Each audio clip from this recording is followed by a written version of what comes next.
Hello and welcome to Film Lovers. My name's Sonia Chung. I'll be talking to people who work in the film industry and who are also avid film lovers. Today I'm talking to my friend. Many times he's been on. Tom. Hi, Tom. Hi, Sonia. I'm How happy are to be you? here again. Yeah? Yeah, I'm very good. You? It seems to be just us all the time. So, I'm good. How are you? Yeah, very good. Yeah, it's I had not a very nice, nice over relaxing here. Sunday. Yeah, exactly. We were talking about that just now, weren't we? We just said we had our blankets ready on the sofa. Yeah, Yeah, we've yeah. both had a bit of cake today as well. Yeah, what kind of cake did you have? Well, I had to go for chocolate, I think, Oh, okay. classic. What about you? I had lemon drizzle. I thought you might. It's my cheat day. I did Yeah, cheat yesterday as well a little bit. I had an Oreo. Um, but yeah, because usually I'm very good during the week and I swim a lot, so I need to cheat every now and then just to keep everything at bay. Otherwise, I'll go yeah. over the top.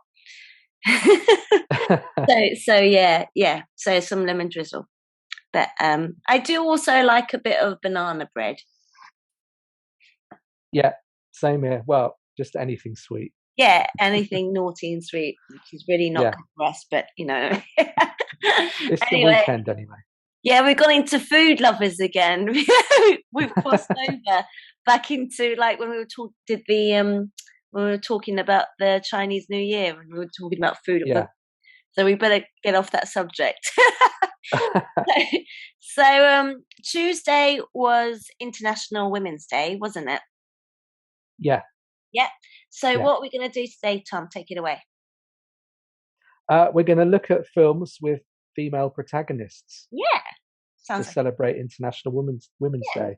It's a bit belated, but it's Yeah, and I'm obviously a perfect guest to do this as well, who are being a man. you? Yeah, why not? Yeah. Not Well, it's man. 2021. We can do this. Exactly. Get with the times. It's modern. The Yeah. modern man.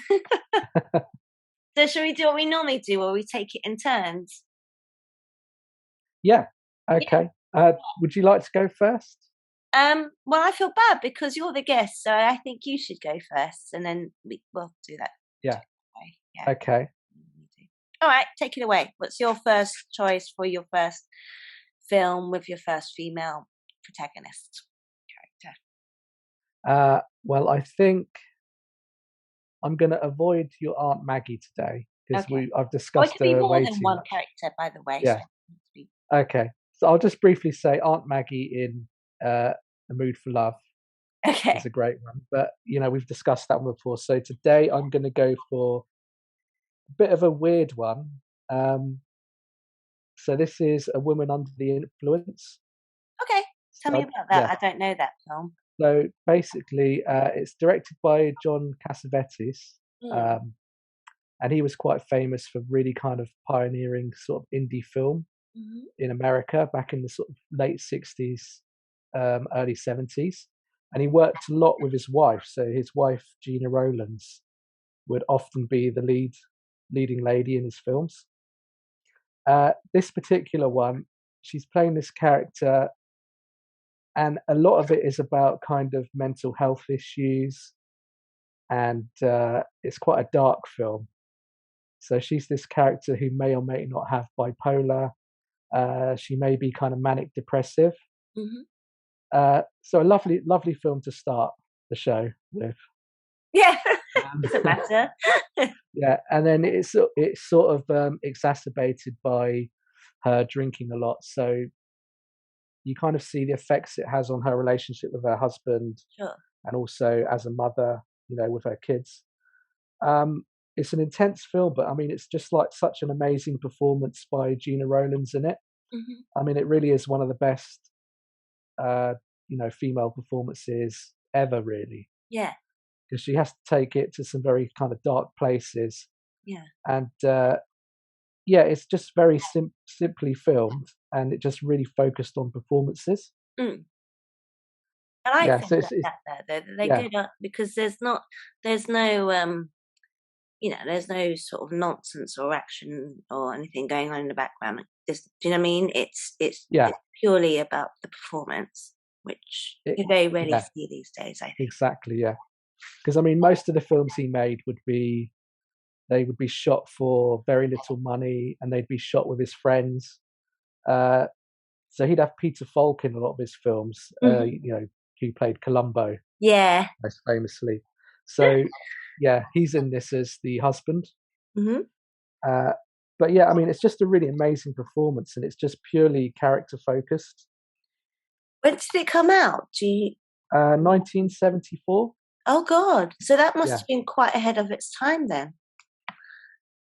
it was in some ways. I mean, they'd done a few films together before that, which touched on kind of relationships and quite dark topics, but this Mm. one was a bit different, and it's one of the earlier roles that really kind of looked into things like mental health. Well, I was going to say that's what I mean. That Yeah, I don't think they would have done that in that era, would they? It would have been no, a bit. particularly not in dramas. I mean, they did sometimes, occasionally in some horror films, like you'd have psychological horrors that had that kind of aspect. Yeah. But yeah, in terms of just intense dramas, this was one, quite an early example in American cinema.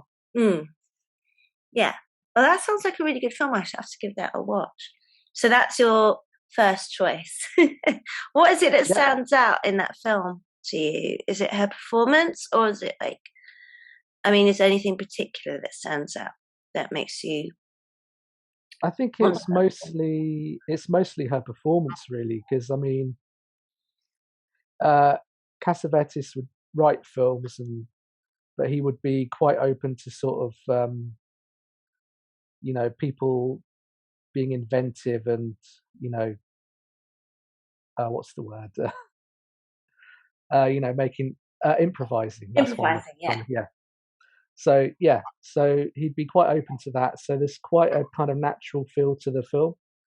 And as I say, he just sort of he'll film a lot on handheld, or he'll film on still shots, and he'll just focus completely on the actors and Mm. let them do their thing.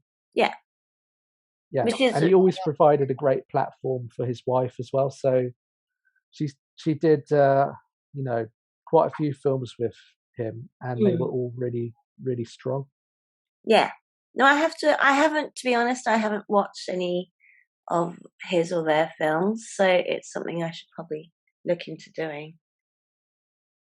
Um, Yeah, I'd say it's definitely worth checking out if yeah, you've got to be in the kind of right frame of mind though. yeah, it sounds like it's probably quite a Yeah, heavy type film. yeah, it's definitely a heavy film, but it's just really engrossing and really kind of involving.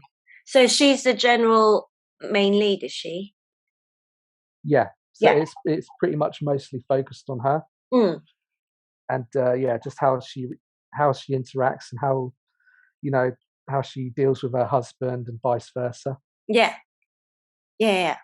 There's quite a Yeah, lot of films that sort of are a bit like that, aren't there? I mean, not the subject matter, but they focus more on the female point perspective of the relationship.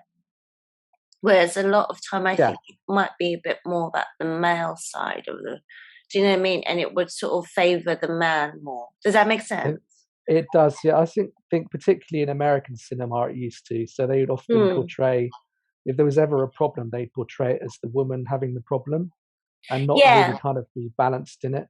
I Mm. think it was more like European cinema that was a bit more balanced, first of all. So, directors like Ingmar Bergman, Mm. he Yeah, did we quite a spoke few about films. this, didn't we? We said Yeah, how there was a period of time when the women in cinema were kind of portrayed as being not weak, but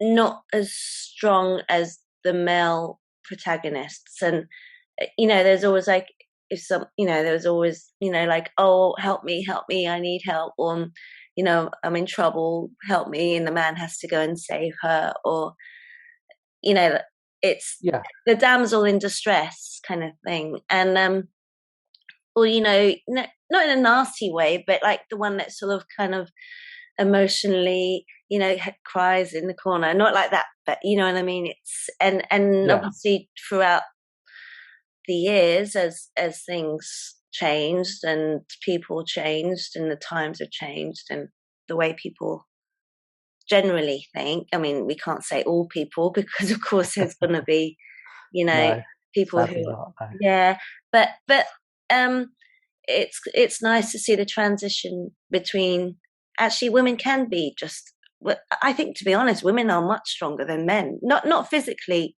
but they can be, but mentally I definitely think they're a lot more stronger, aren't they, than men, because of their children. They Yeah, have to be. yeah, exactly. Yeah, it's just being more kind of in touch with your feelings and open to them rather than kind of suppressing them. Mm, I think it takes a lot of strength to sort of deal with those kind of things. yeah, for sure. Okay, that's an interesting first choice. Well done.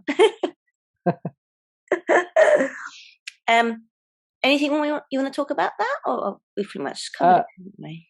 no, I think we can do your choice now if you want. Okay. So I saw, and this might sort of sun you a little bit, but I saw this film for the very first time on Thursday, and it's going to probably shock you and a lot of people because it's pretty old now. I saw Thelma and Louise on Thursday for the very first time. Oh wow, Yeah. that yeah, Is that quite shocking to you? it is a bit, yeah. I But you mean, got I there know. in the end. It's okay. Sorry, I didn't interrupt you. Yeah, no, you got there eventually, so that's Yeah. okay.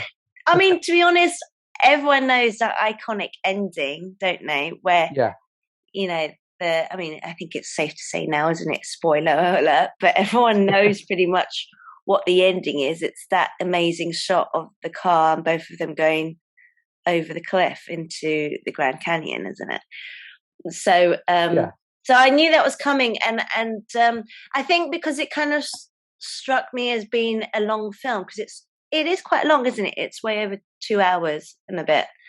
It goes on for a while, but actually, when you watch it, you don't realize, um, and it's like the film you mentioned. I mean, it's very much focused on the two, and it's two female protagonists, isn't it? It's not just one. yeah, Um, and the funny thing, and also a very young, good-looking Brad Pitt.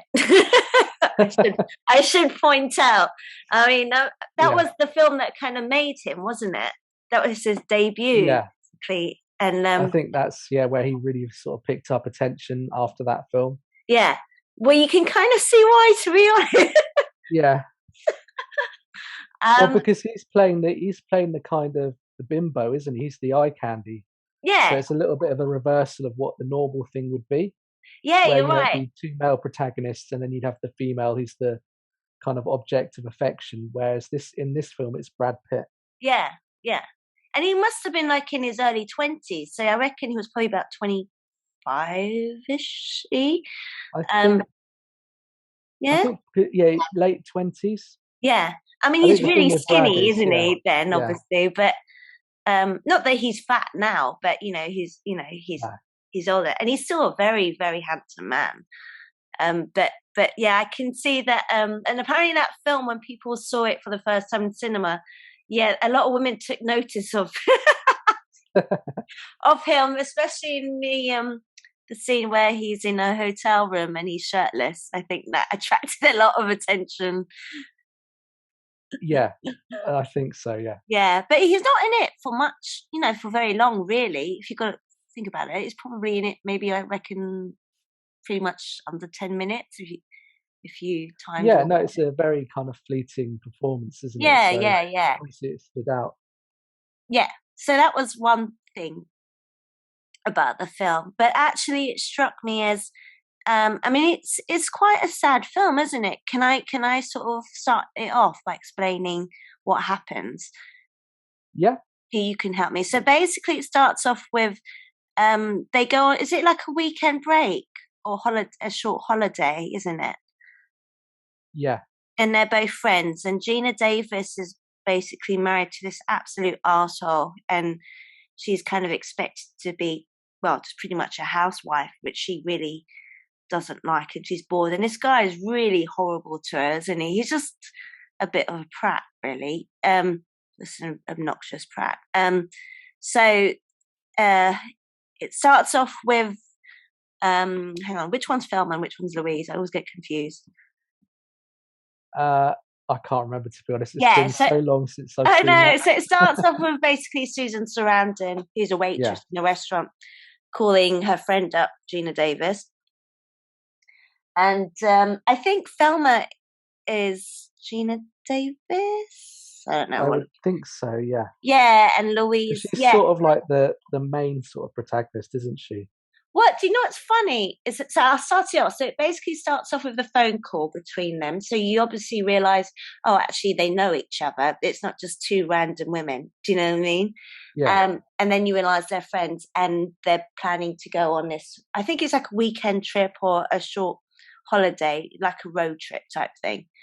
And at the beginning of this road trip, they stop by at a bar, and basically, the guy that Gina Davis sort of picks up, or well, he picks her up, even though she's married, etc. He spikes her drink, doesn't he? I think, Yeah. and he comes across as this really nice guy, and basically he takes her out and he tries to rape her, and the Susan Sarandon character comes out and sort of has a gun and says, leave her alone, but pretty much. And he sort of turns around and says, like, says something, and she pretty much shoots him. So it's not a self-defense thing. She just shoots him, like, on the spot. Yeah. And then you later realise that actually, because she doesn't want to drive through Texas because you find out that she's been raped as well.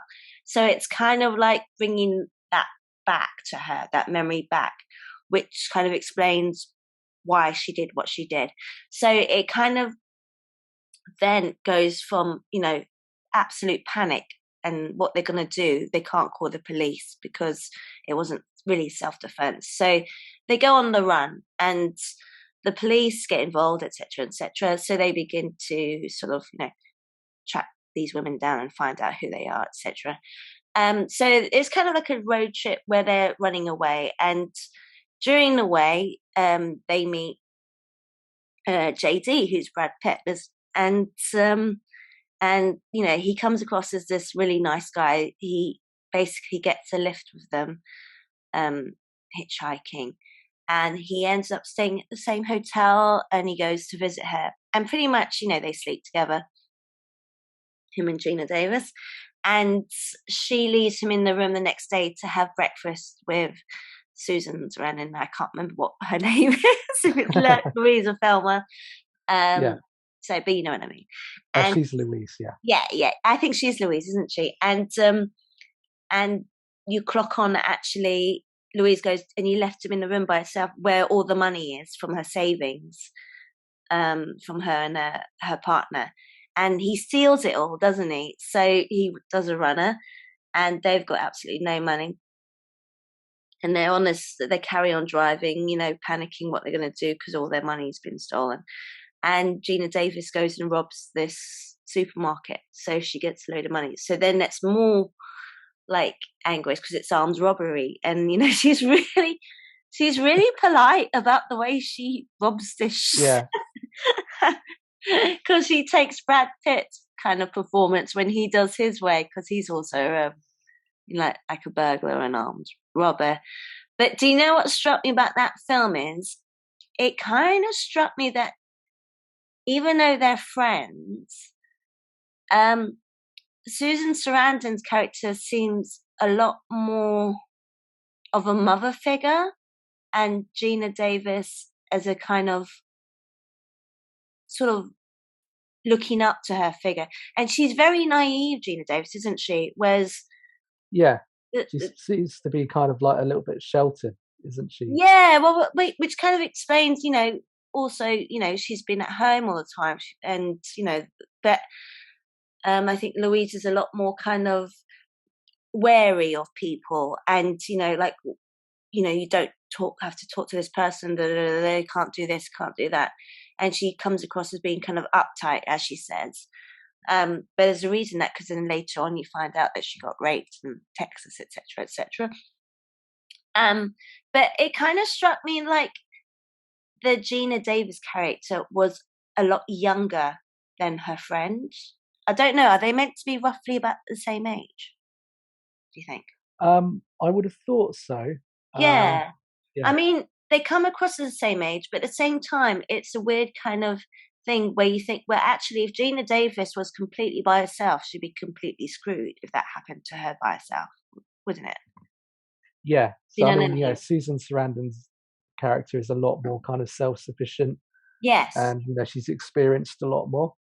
And she's definitely in that situation a lot more stronger than Gina Davis. And then as the film progresses, you begin to sort of see how Gina Davis sort of comes out of her shell and begins to, get begins to learn about the world and herself more because she's been so sheltered. So, but yeah, Yeah, that film struck me. I mean, that film was really ahead of its time, wasn't it, when it came out? Because you didn't see many films where it was like these two women that were like, you know, done for killing a guy and then they were on the run and then all this other stuff happened. So it was quite an unusual film, wasn't it? And it's by Ridley Scott as well, isn't it? yeah. It's one of his most successful films. Mm. And it's funny, is that it wouldn't have struck me as being one of his films for some reason. I don't know why. Um, Yeah, but I guess it's because he tends to do such big. He does like big epics or big sci-fis. yeah, Um, so this, yeah, it's a bit more of a contained movie, I guess. yeah. But that's very much a film focused on the performances and their Yeah, acting, especially. I mean, they're both really good in that film, but I think the one that stands out the most is Susan Sarandon. She's always got to be 100%. Um, Not that Gina Davis isn't, because she's yeah. equally as good. And the fact that they have really good chemistry between each other as well, don't they? That's what works, I think. I think that's what makes the film stand out as well. Yeah, Mm, yeah. So yeah, it is a really but that's definitely a kind of girl power type film. As well. yeah, Yeah, for sure. So and then that's a film concentrated on two female protagonists. So you don't really see that much of that kind of thing these days either, do you? Where it's focusing on two female leads. Usually it's like a male lead and a woman, or do you know what I mean? yeah. Usually, yeah. Yeah, So I yeah. think, It's quite an unusual mix. yeah, even now it still is, isn't it? Really, Yeah. quite unusual. And everyone else evolves around them. Do you know what I mean? I mean, not evolve, but they're all kind of like little characters that nip in. But the film is pretty much following them the whole time. So they're carrying the film basically from beginning to end, Yeah. which is a tough call, I think. Well, I think it is. I guess because there's two of them as well, they can balance that quite Yeah, well. yeah, yeah, yeah, And yeah, the chemistry really does help. yeah, for sure. But I remember seeing my first kind of exposure to it was like in the early 90s. My dad rented Wayne's World when it came out onto video. Or was it Wayne's Yeah, World 2? I think it was Wayne's World 2. And Wayne's World and Wayne's World 2, they spoof a lot of films, don't they? So they yeah, did a bit of a spoof of that famous scene where they go off the cliff. And I thought, well, I know the ending. There's no point in watching the film. But I think it's just one of those films that's so iconic that actually everyone knows the ending. A bit like Psycho and the shower scene, everyone knows that's going to come, and yeah, which kind of spoils it really, because it's so much more about that film than just that amazing last end shot, if that makes sense. well, it is. I think it's that whole journey to get there as well. That Hmm. um, even if you go in knowing what's going to happen, you still get involved in it so much, almost Yeah, to the point, I guess, that while you're watching it, it kind of slips your mind until yeah. it comes to that moment. And what struck me about that is they even seem to actually enjoy that bit, which is, you're gonna die. Do you know what I mean? But they Yeah, kind of enjoy that thrill, I think, because they know there's no Yeah, going back. Well, there is, but they don't have to I go back. guess they know that the only other way to go back is to be kind of, incarcerated. So Yeah, they just want to sort of, have that final moment of freedom. and finish their holiday off with a bang, I guess. Yeah, And it's an epic place to finish it off, isn't it? Because the scenery is absolutely stunning. yeah, it is. Yeah, and I think So, obviously, Ridley Scott always does really good looking films. for sure. So yeah, he brings that to life as well. Yeah, yeah. The whole backdrop. Yeah. And Brad Pitt's always said that actually he owes a lot to Ridley Scott because that was his first film. I mean, he did little mini parts, didn't he? Like here and there, but he was like an Yeah, unknown at the time. And he started off as a film extra as well. So you can see him, and he's been in TV shows, as like the boyfriend and stuff. But that was the film that kind of broke him into the big time, really, wasn't it? So he always says that he's eternally grateful to Ridley Scott for casting him in that film, because that's pretty much what made him really, who he is today. So yeah, so my choice was Thelma and Louise for sure. I think we've talked about that enough. So let's go on to one of your choices. So what's your choice? uh, actually, I'll say a recent one because I Mhm. watched this the other day. It's The Hunt. Okay. So this one is basically there was an old film called The Most Dangerous Game, where basically the idea was like wealthy elites would hunt down poor people as a sport. Hmm. Um, so that's the setup, and they've basically kind of redone it. Uh, and then the female lead in this, uh, you don't really kind of learn a lot about her in it, but a load of different people who have all kind of come from different backgrounds and all kind of like working class or underclass are being hunted down. Mm. So you kind of see this, and there's a few cameos at the beginning of people just getting killed off uh, as they're being hunted down by all Yeah. these kind of rich people. It's quite a sort of satirical take on this kind of idea. Yeah. So they're satirizing kind of like the far left and then the far right, Mm. and they're kind of like really kind of satirizing kind of both kind of sides of these people arguing kind of well, the whole far right thing and the far left thing, they're always kind of like throwing arguments at each other, but they're not listening to Yeah. anything in return, Yeah. and they're kind of all blinded by their own opinions. So Mm. you've got the satirical side of that, and then at the same time it's this kind of non-stop action film. Mm. uh, but what happens is that the female lead, uh, she is basically an ex-soldier, Okay. and the people that put her in there don't actually realize this, so they completely underestimate her. um, and she's this really kind of strong kind of action heroine, and she really knows what she's doing. Mm. And it's an interesting kind of thing where nowadays they're doing a lot of kind of female led action films, Yeah. but a lot of them they seem to be almost token, so they just decide, well, we'll do this film, we'll do like a female Taken or something, Yeah. or we'll do like a female superhero film, Mm. and we'll make them just as strong as the men, just as kind of invincible, Yeah. but they don't make it that realistic. No. um so you'll have like a woman who weighs like 50 kilos fighting a guy that weighs 200 kilos. She's, she's beating the crap out of him, Yeah. and then they just think posing a lot will give it character depth, but it doesn't really kind of Come work too across that well. way at all.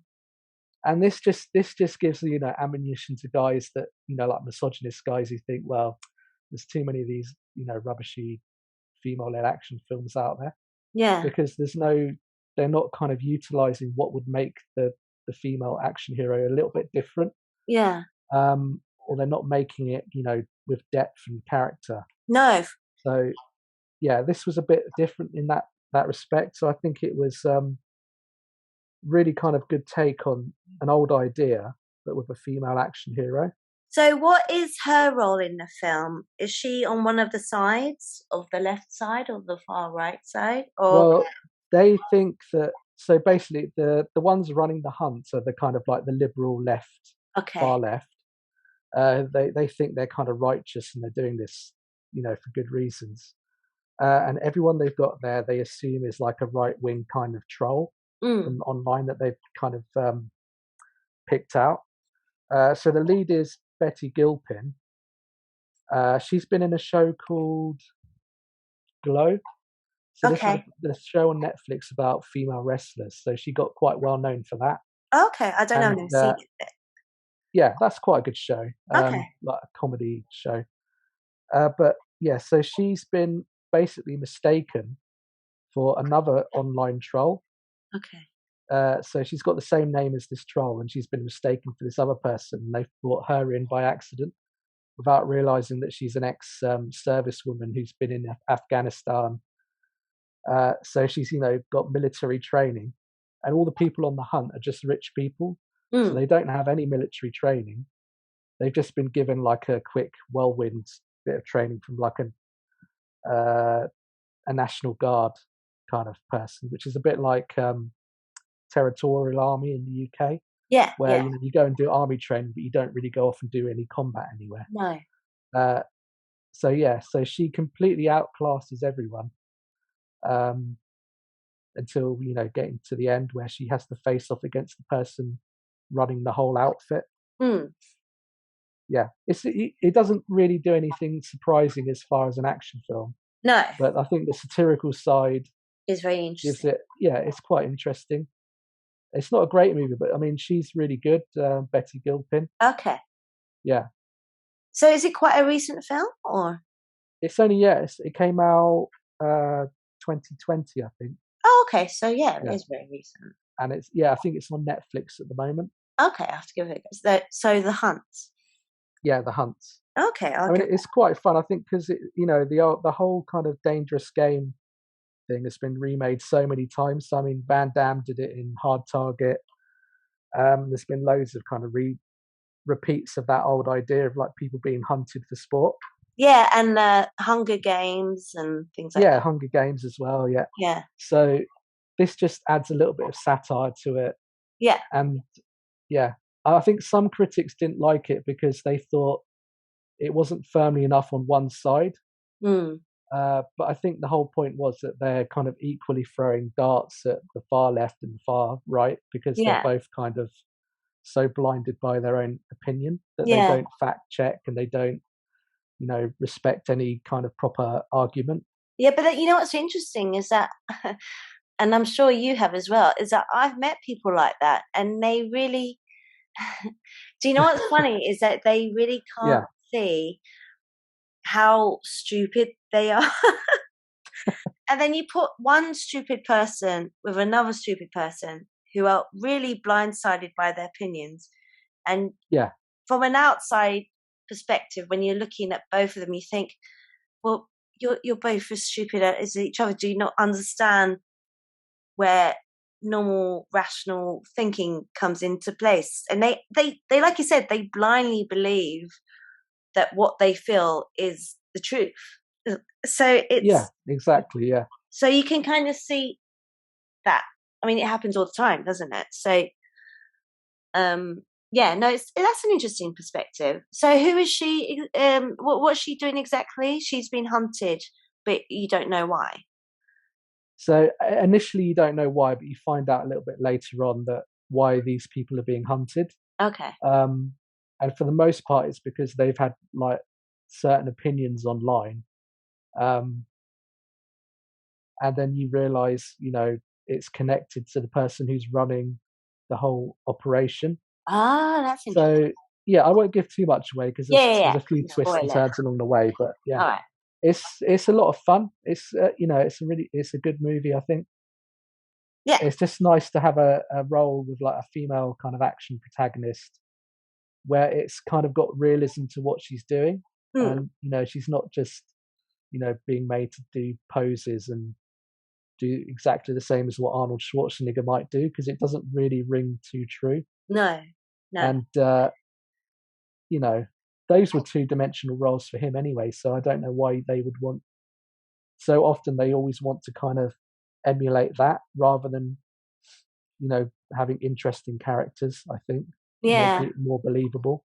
yeah, yeah, for sure. No, I'll have to give that a watch. That sounds really good, Tom. Yeah, it's quite good. It's a little bit violent, so you might have to look away a couple of times. That's all right. I can handle But that. it's kind of a little bit comical, I guess, as well, Okay, in the way they show it. cool. So should I go on to one of mine? Yeah. Yeah. Actually, you made me just think of one, and I never would have thought about it. But as you were talking about that film, having a kind of a strong female lead, I thought about the film The River Wild. Did you ever see that film? I did, yeah. That's a good shout. Yeah, well, because Yeah, I've not. actually you think, and you know what's funny is that I watched that film when I was probably about 14, and you're going to laugh at this, but I was a teenage girl, right? And I went to a girls' school, and while all the girls were fancying people, like Take That and stuff, do you know who I fancied like crazy in my teens?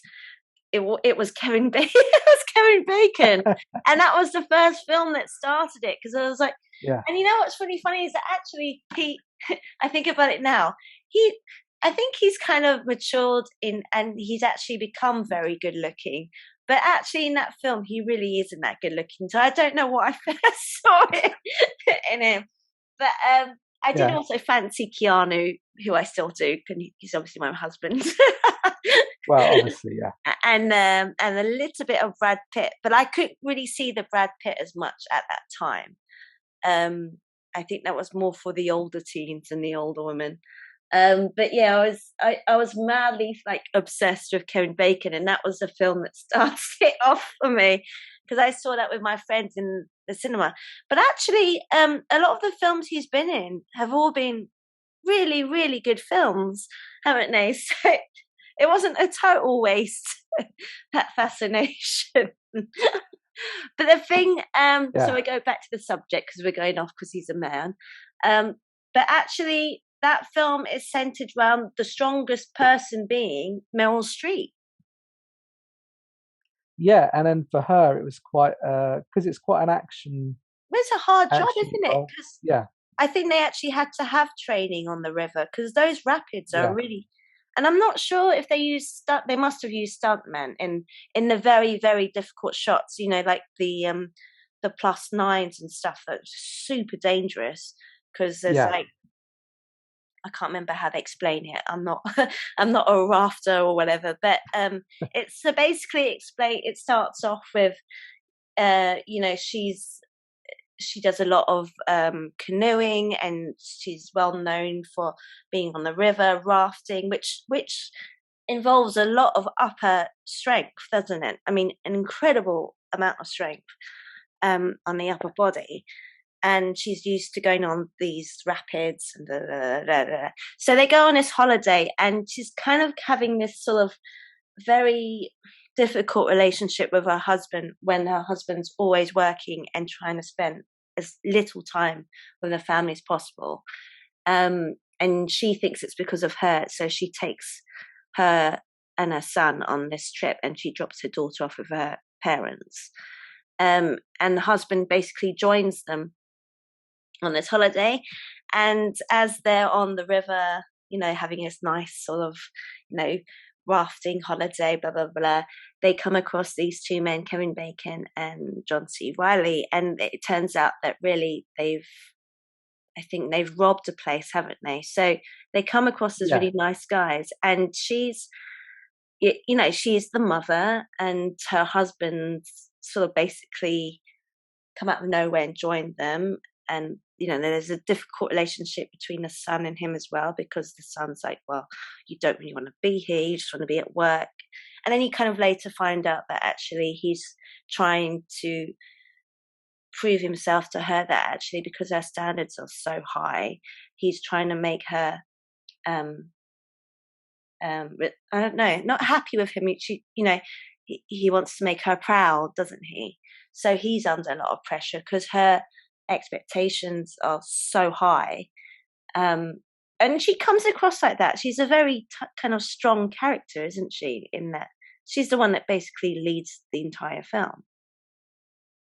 Yeah, very much so. Yeah, she's quite quite a strong, determined character, and Mm, I think you get that kind of presence from Meryl Streep usually anyway. That she's often playing characters who are very kind of intelligent and resourceful. yeah, But I yeah, think this was a bit of a different kind of side to her because there's quite a few action scenes in it, yeah. Well, I and don't think we've yeah, ever all really. quite based in reality as well. Yeah, we So it haven't all really feels seen a real. film of her in a where she's plays like I mean, she's played a mother many times, but Yeah, that film kind of we haven't seen any other films where she plays that kind of.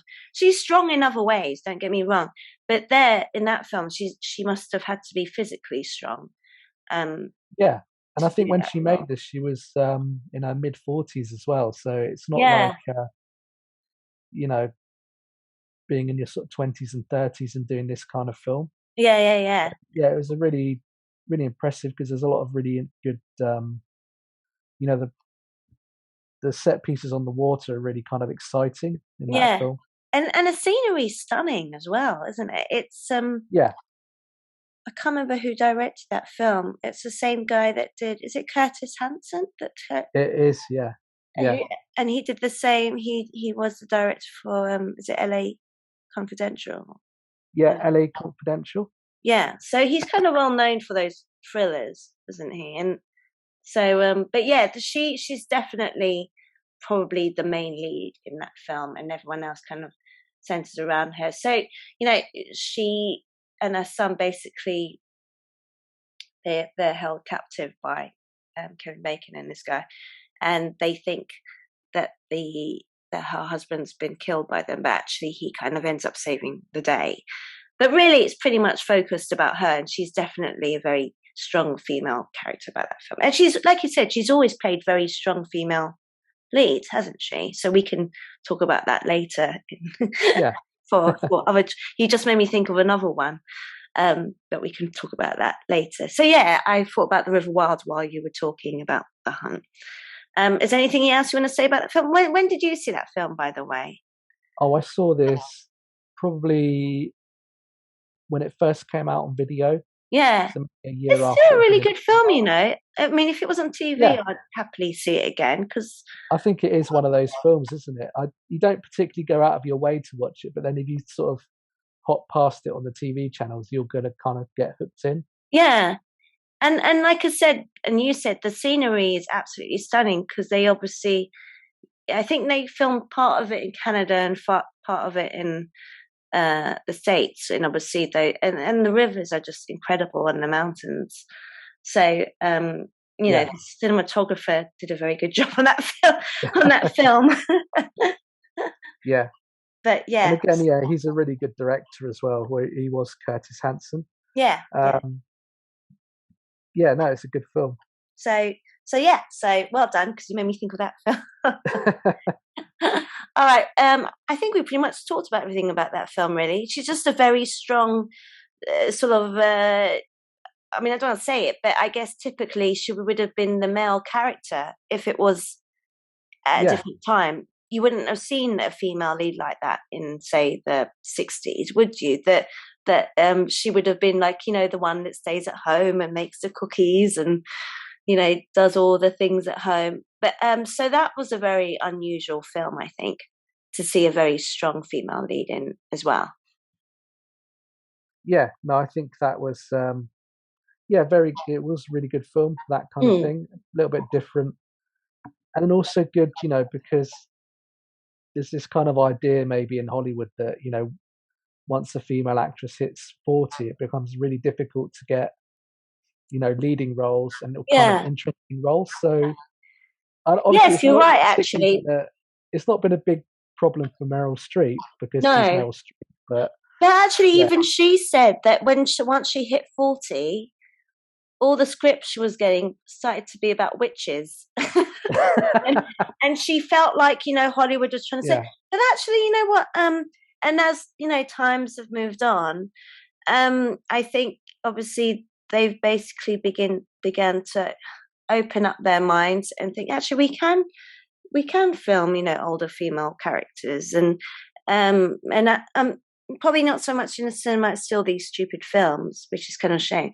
But things on like Netflix and things like that, you definitely see a lot more now of this gender equality, and it's really interesting. And like you said, over 40s, you'll see a lot more because women are a lot more interesting over their 40s as well, I think. Yeah, I mean, there's definitely a lot of kind of types of roles that can be interesting, and they've had that a little bit more in the last few years, I guess. Yeah. And they've often had it in kind of European cinema as well, where they tend to, a lot of the times they would hire more like character actors rather Yeah. than, the atypical movie star kind of person. Sure. So yeah, I think it's moving in the right direction anyway, in terms Yeah. of, mixing genres, equally, and then, ethnicity as well, and a bit Yeah. more diversity. Sure, of course. All right, well, let's move on to one of yours. I think we talked about that enough. So what's your choice and why? Well, as you brought that film up, I'm going to stick with Curtis Hanson. Okay. And I'm going to say The Hand That Rocks the Cradle. Oh, that's a brilliant film. Yeah. I completely forgot about that film. Oh, that's a really good film. Okay, why The Hand That Rocks the Cradle? That is an amazing film. Yeah. I think I kind of like those old school kind of psychological thrillers. I mean, there's just enough trashiness to them. Yeah. Not too much, but just enough that it's But kind she's of, really fun. nasty in that film. I mean, she's so good. She is so nasty and manipulative in that film. Yeah. It's just amazing. Anyway, let's carry on. Sorry. It's just those kind of feel like Fatal Attraction as well, which that was the one that kind of started this long run of all these, I guess, like women. bunny boiler films. And I guess that was a film I was going to talk about just now as well, as soon as you mentioned that film, so we can talk about that in a bit. Yeah. Carry on. I guess it's not. I guess the roles are a little bit. I don't know. Maybe it's that kind of male idea that women are crazy or something. But I think, these kind of. It got to a point where a lot of women were being typecast as these kind of roles. Yeah. And I guess it wasn't. It was a little bit counterproductive in the end. But I think at the same time, these are kind of the roles that actors love to play. So, it must be fun to play a bit of a psycho. Of course it is. And, historically they didn't, unless you were, like you said before, unless you were playing like a witch or something, or like whatever, it would often be, guys playing the bad guys all the time and having all the fun. Yeah, they're playing the heroes and the villains, so they're getting the kind of the fun parts, whereas the women are just getting the damsel in distress. Yeah, exactly. So, and it's funny. Sorry.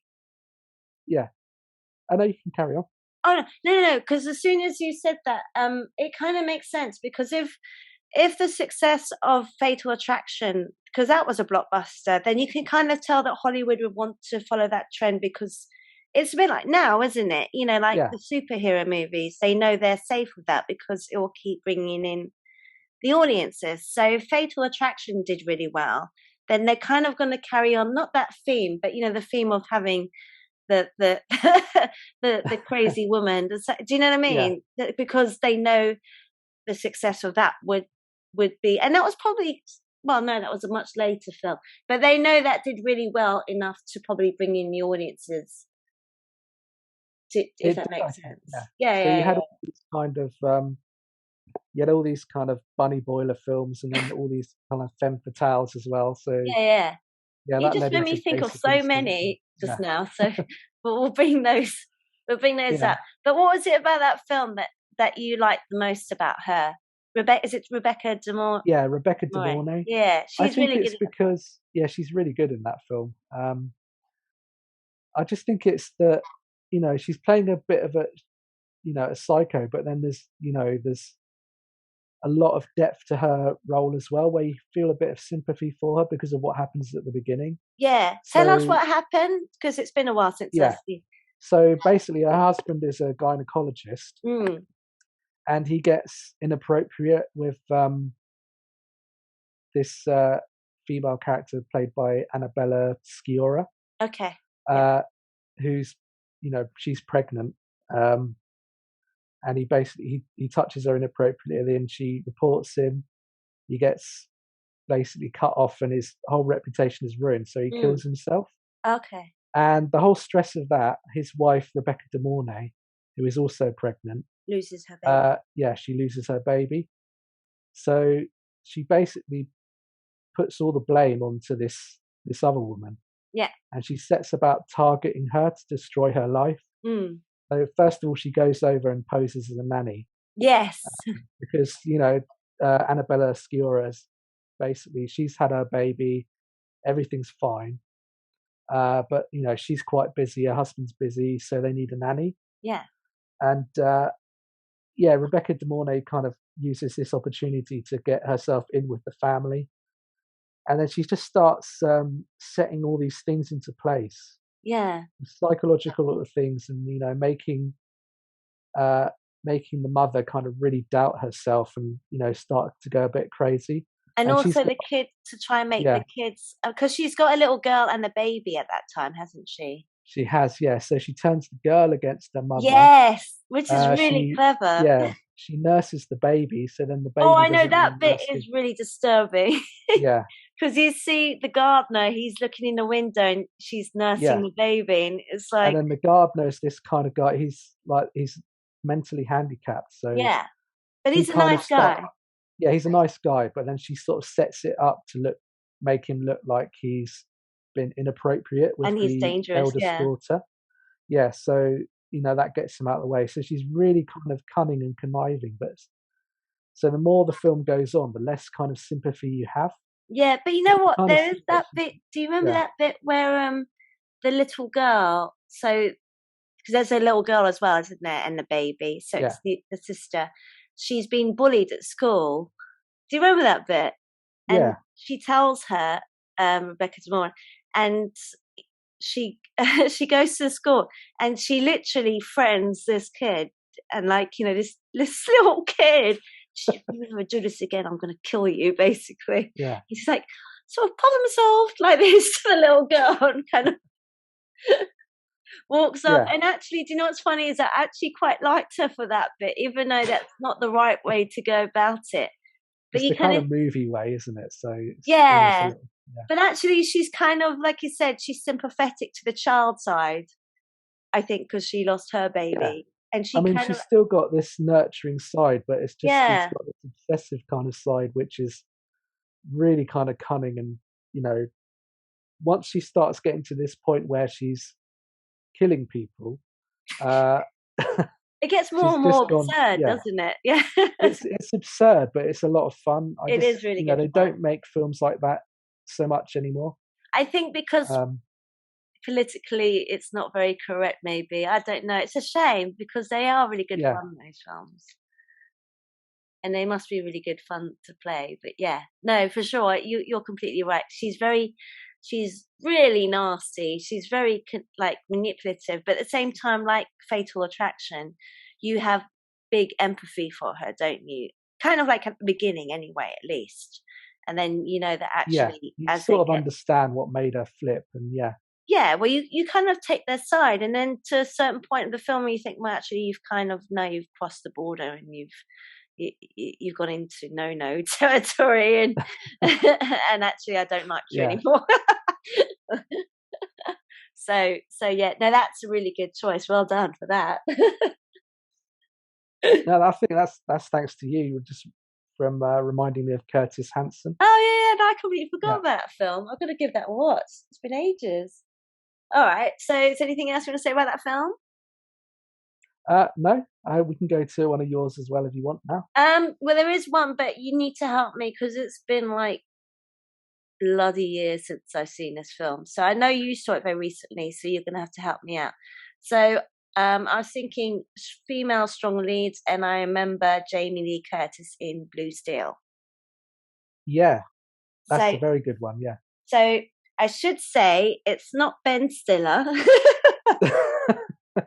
Because Blue Steel is well known for that film Zoolander, and that's his pose. Yeah, But it was actually a film by Catherine Bigelow in the 90s yeah, where Jamie Lee Curtis is the main lead. She's training to be a policewoman, isn't she? Or she is a yeah. policewoman. So she's basically fresh out of training. Okay. So she's a rookie, yeah. And she attends this store shooting, Mm. and she shoots down a suspect. Yeah. So in the whole kind of like melee and what's happening, all the kind of chaos, uh, one of the shopping patrons there picks up the gun and takes it with him, Mm. and he becomes completely obsessed with this gun. He's a little bit kind of like, he's got psychological problems, to put it Yes. mildly. So he just becomes obsessed with this gun, and then the idea of using it, and uh, and basically Jamie Lee Curtis is in trouble because they found no murder weapon. Okay. So she's just shot someone down, a suspect down, because the murder weapon's gone, his weapon's gone. Mm. She's essentially shot down an unarmed man. Okay. So she's got to deal with that, and then eventually it does become apparent that there was a gun and it's gone missing and it's being used now. Okay. So yeah, she has to kind of track down basically this gun, and at the same time, this guy who took the gun becomes obsessed with her. Yes. He's To so good begin in with, that film. yeah, it's Oh, Ron Silver. His name is. yeah, no, he's really good. Yeah, He's terrifying in that he film. plays the villain so often, or he did play because he Yeah, passed yeah. away 5 or 6 years ago. But he used to play villains all the time, and he was really good. He's so see. He Yeah, basically becomes obsessed with her, doesn't he? And yeah, she likes him, not realizing who he yeah. really So is. they date to start with, and he's Yeah, quite wealthy and sort of sweeps her off her feet a little bit. and he But comes then it across as the becomes, yeah, nicest guy. Like she introduces him to her parents, and even the parents love him, and her friends love him. yeah. And Yeah. initially, he's got this weird idea in his head that he wants her basically to shoot him. Hmm. Uh, yeah, it's like a bit like Hand That Rocks the Cradle. It's one of those kind of thrillers that they used to make a lot of, and Yeah. they just don't make them so much anymore. Why does he want to kill her? I can't remember. There's a point where he So I wants. think he wants her to kill him. So for some odd reason, he wants to kind of like die, but he wants her to do it. So he's kind of chosen her to be the person who's going to kill him. So he's kind of pushing her to kind of do it. Yeah. Uh, and then there comes to a point where I think he changes his mind, and then he's going to threaten her. Yeah. And he shoots this one of her superiors that she ends up getting involved with after she's been involved with him. Okay. So he shoots him, and it just gets to the point where eventually she has to find him, hunt him down, and she's going to have to shoot him. Yeah, but I think there's one point where he wants to kill her as well, isn't there? I'm sure there is. Because I remember when I was a teenager watching that film, like, you think he's dead, and then he Yeah, comes back again, and yeah. then he's dead. And no, he's not dead. He comes back again. And I remember watching it, and the girl next to me, I was like, oh, come on. Yeah. It's just one of those films. It's really silly, but it's Yeah, good fun. But Jamie Lee Curtis is really good yeah. in the film. And actually, it kind of made me think she's pretty much kind of like, if you think about it, Halloween's the same kind of premise, isn't it? It's this relentless guy chasing her, Yeah, you finally think, oh well, she's killed him, and he still keeps coming back. He's got a hanger in his eye. So that's another one that she's played. That's very much a female heroine, which you wouldn't have really seen in the 70s, I think. And she was really young at that time, wasn't she? She was 19, I think, when she made that. I think when she did Halloween, she was Yeah, 19. yeah, yeah. So, Which I guess was actually the perfect age, whereas normally those kind of films, they'd be playing high schoolers, but they'd cast sort of 28, 30-year-olds. yeah, yeah, So yeah, they actually cast the right age on that yeah. occasion. Yeah, but she was really good at Blue Steel, and she's and also you got Catherine Bigelow directing that, so it kind of definitely comes across as this very strong lead. You know, it's a very Yeah, not, I hate to say it, but a very manly lead. Which actually, yeah, Catherine Bigelow, we've spoken about this, is well known for doing those kind of films. yeah. I mean, she was really good at doing kind of, they're really kind of masculine films, but they've Yeah, got this different kind of gaze on top of them. yeah. So yeah, So yeah, that was probably, was that her first film or was it Point Break? uh, no, Catherine Bigelow had done a couple of films in the 80s. So she did a film called Near Dark, Okay. which Oh yeah, I was a remember that vampire with Bill film. Paxton. Yeah, Yeah, the and vampire. she co-directed one called The Loveless in the Okay. early 80s, which was with Willem Dafoe. Okay. Uh, that's kind of like a biker gang kind of film. But Yeah. yeah, Near Dark was our first kind of solo film. Yeah, I remember watching that. That's pretty Yeah. violent. With Bill Paxton as the vampire. But yeah. No, so Blue Steel is one of my choices. But I think we've pretty much spoken about that, haven't we? So Yeah. let's go to one of your choices. Okay, I've got to get in Helen Mirren. Okay. Uh, Your don't other tell love. your Aunt Maggie. Yeah, my Yeah, other yeah. love. Don't tell Aunt Maggie. By the way, Don't I tell should Aunt tell her Maggie or she Gloria. really isn't my auntie. Tom's referring to Maggie Chung. It's only because we have the same surname. So I don't actually know her and she isn't my auntie. We just have Yeah, the same surname. Maybe what do you call it? ancestry. Yeah, you could check it. Ancestry. You never know. Yeah, you never know. Yeah, and then put in a good word for me. I will. Anyway, carry on. So what about Helen Mirren then? What's your Yeah, fault? so I'm gonna choose. This is a quite a strange one. It's like an art house erotic thriller called The Cook, the Thief, Okay. Oh, I don't know that His film. Wife, and Her Lover. Mm-hmm. So it's directed by a guy called Peter Greenaway, who used to be a photographer, and he turned into becoming like a famous art house director. Okay. His films are always very kind of like photographic in the way they look, and the way he lights them, and they're always there's a lot of odd kind of things in them, and then there's lots of kind of, I guess, uncomfortable things to see that he Yeah. likes to put in there. So The Cook, the Thief, His Wife, and Her Lover, which I'm just going to call The Cook from now Okay. on. So you've got Helen Mirren, and she's married to Michael Gambon, Mm-hmm. and Michael Gambon runs this restaurant, and he's completely like, he's rich and wealthy and obnoxious, and he just owns this restaurant for just purely for the kind of like it's like like Roman Abramovich might buy a football club. It's like a toy. Yeah. It's just something to give him street cred and look good with his rich friends. So he gets the best chef, and he's becoming this food snob, and he's really obnoxious. So Michael Gambon in this is really good. He's playing like the most obnoxious person ever, but you can see he's having so much fun Mm. doing it. Helen Mirren is his wife, and she's kind of like a little bit introverted and put upon, and a little bit fed up with his behavior, because he'll become violent and Yeah. obnoxious towards her as well. Mm-hmm. So during one of their visits to the restaurant, she notices this guy in the far corner, and he just sits and reads a book while he eats at this restaurant. And she finds that a little bit fascinating. So they start having this kind of affair. And most of the film takes place within the restaurant. So when they're having this affair, it might be that they're in the toilet, having it, doing the business, Mm. while Gambon is still in the main restaurant, kind Yeah. of blissfully unaware. Uh, and then the chef becomes involved because he doesn't like Michael Gambon. So he helps them kind of, he'll give them a stock room that they can have it off in. So Helen Mirren, obviously, you probably know that she was quite well known throughout the sort of 70s and 80s and Yeah. 90s. She wasn't afraid to get her, Get off. kit off, so to speak. So she does spend a lot of time in this film naked, Okay. as does the male actor in it as well. So, but I'm guessing you weren't focused on as much on him.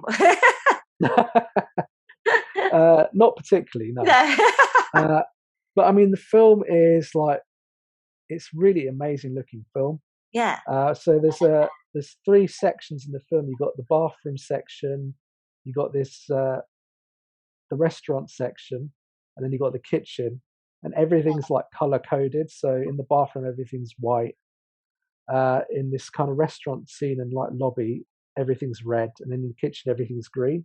And Okay. there's a few other settings that are slightly different as well. But every time a character moves into a new setting, their clothing changes color as well. Yeah. So it's very kind of artistic, and these represent different things. Yeah. Yeah.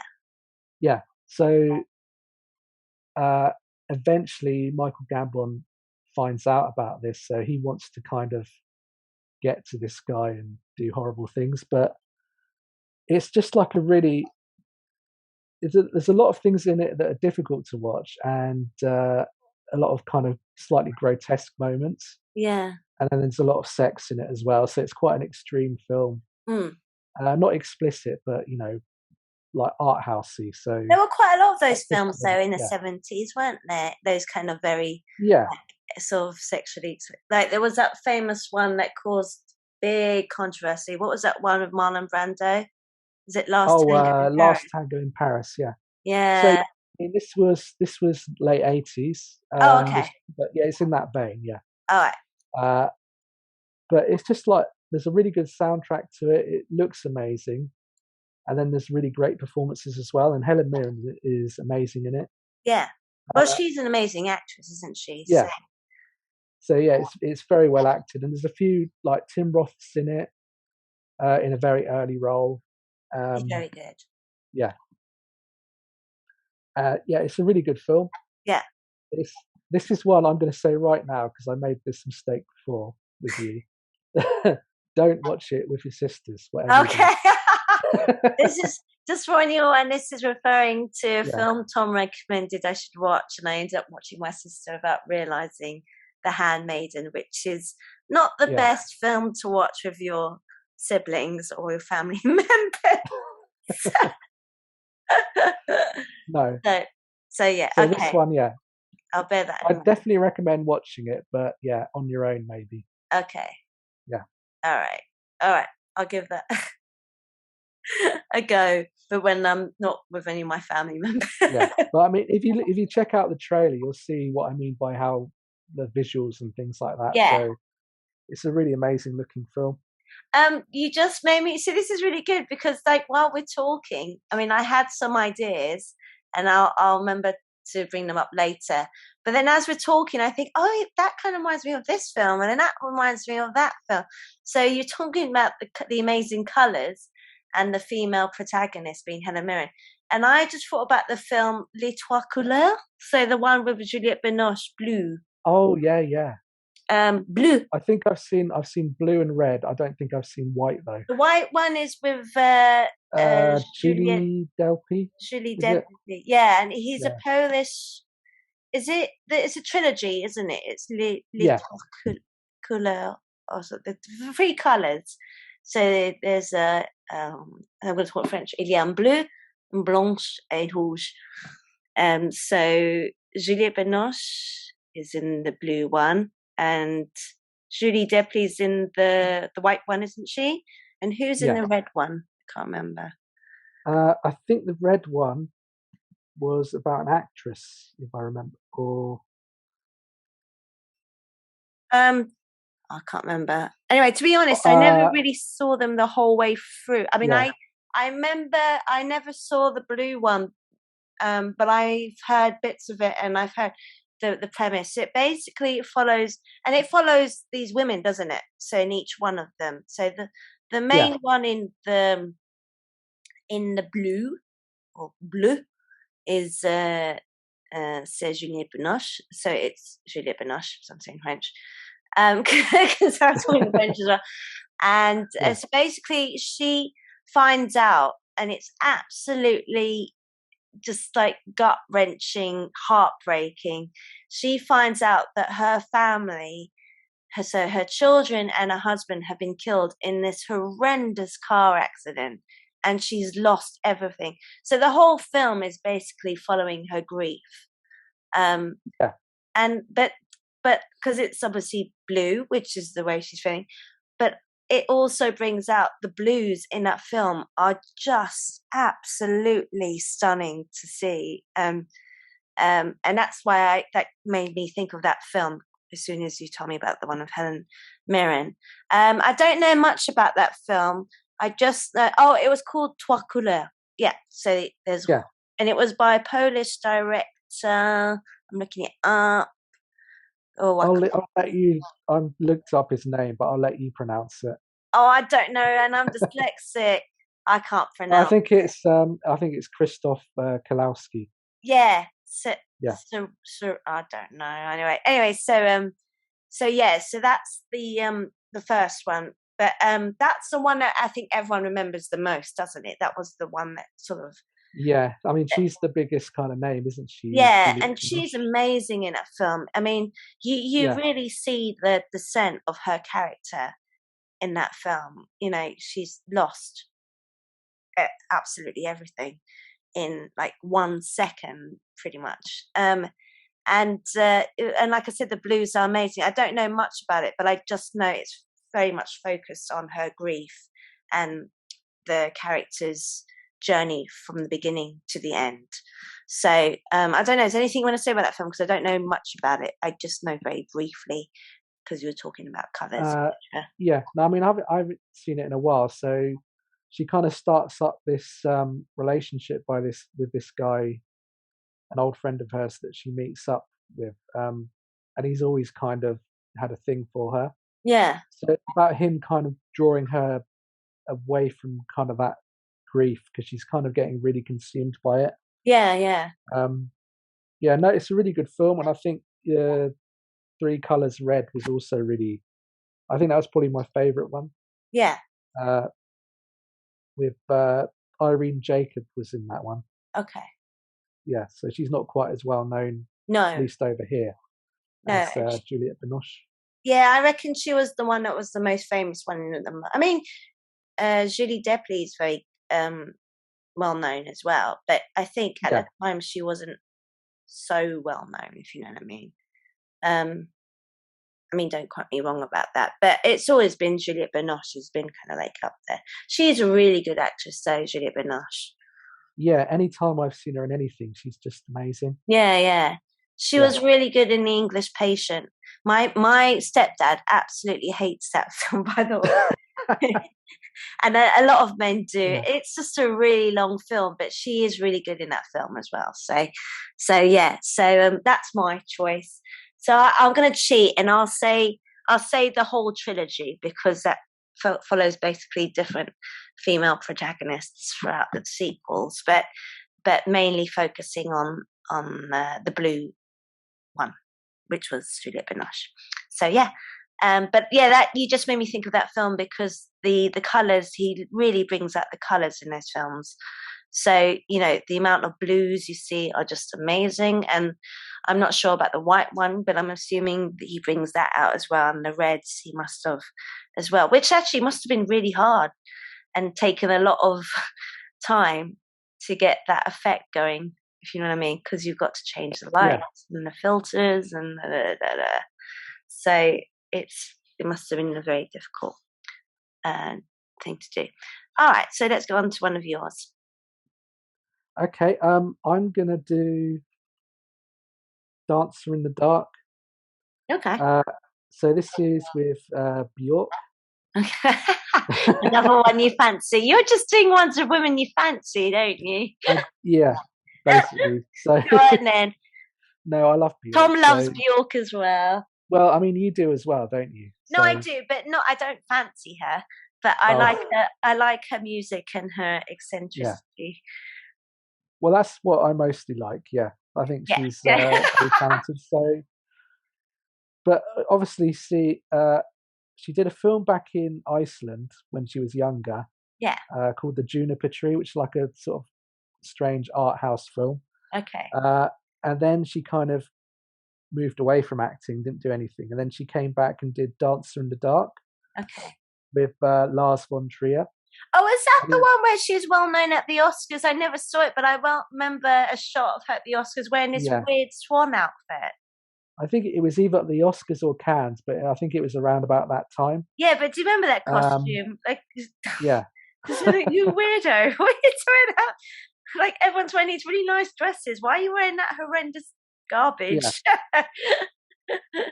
yeah. So I think Lars von Trier is quite well known for doing quite dark films Yeah, and we've does talked. art house films. He's very controversial, isn't he? Yeah, very controversial as well. Yeah. So I mean, he's done a lot of films which were quite explicit, and this one He did. wasn't so much so. Oh, was it? Because he did But the this, Antichrist and he did yeah, Nymphomaniac and Nymphomaniac, Dog. yeah. So Dog. he likes shocking films. Yeah. Yeah, they're not easy. Yeah, The House that Jack built, that was another one. yeah. So, But I mean, yeah, this one is more kind of. tamer. It's not extreme or explicit in other ways, but it's quite. It's it's a miserable film. Oh, okay. It's really well done, but it's like the most dark, miserable musical you can think of. Okay. So Bjork in the film is playing this factory worker. She's an immigrant, um, and she's got this vision problem in her eyes, which is getting progressively worse, Hmm. which is affecting her job.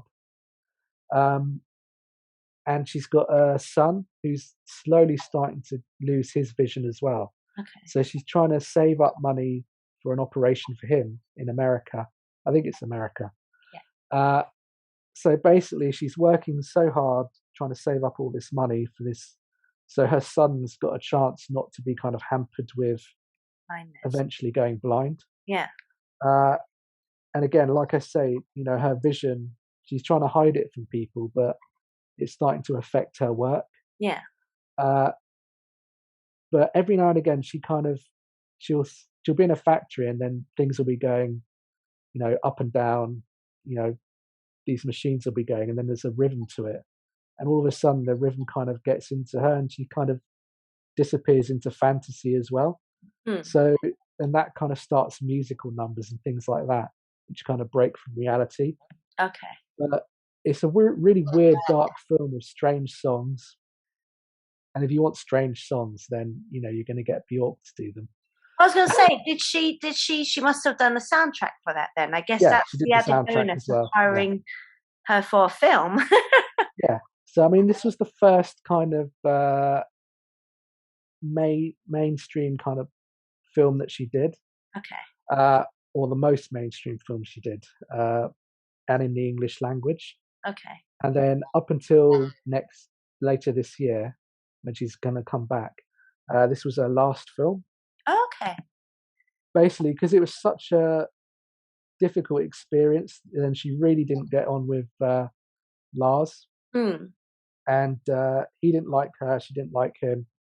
And then she found the experience so sort Harrowing. of depressing and harrowing, combined with the actual film being depressing and harrowing, that she basically Not a good combination.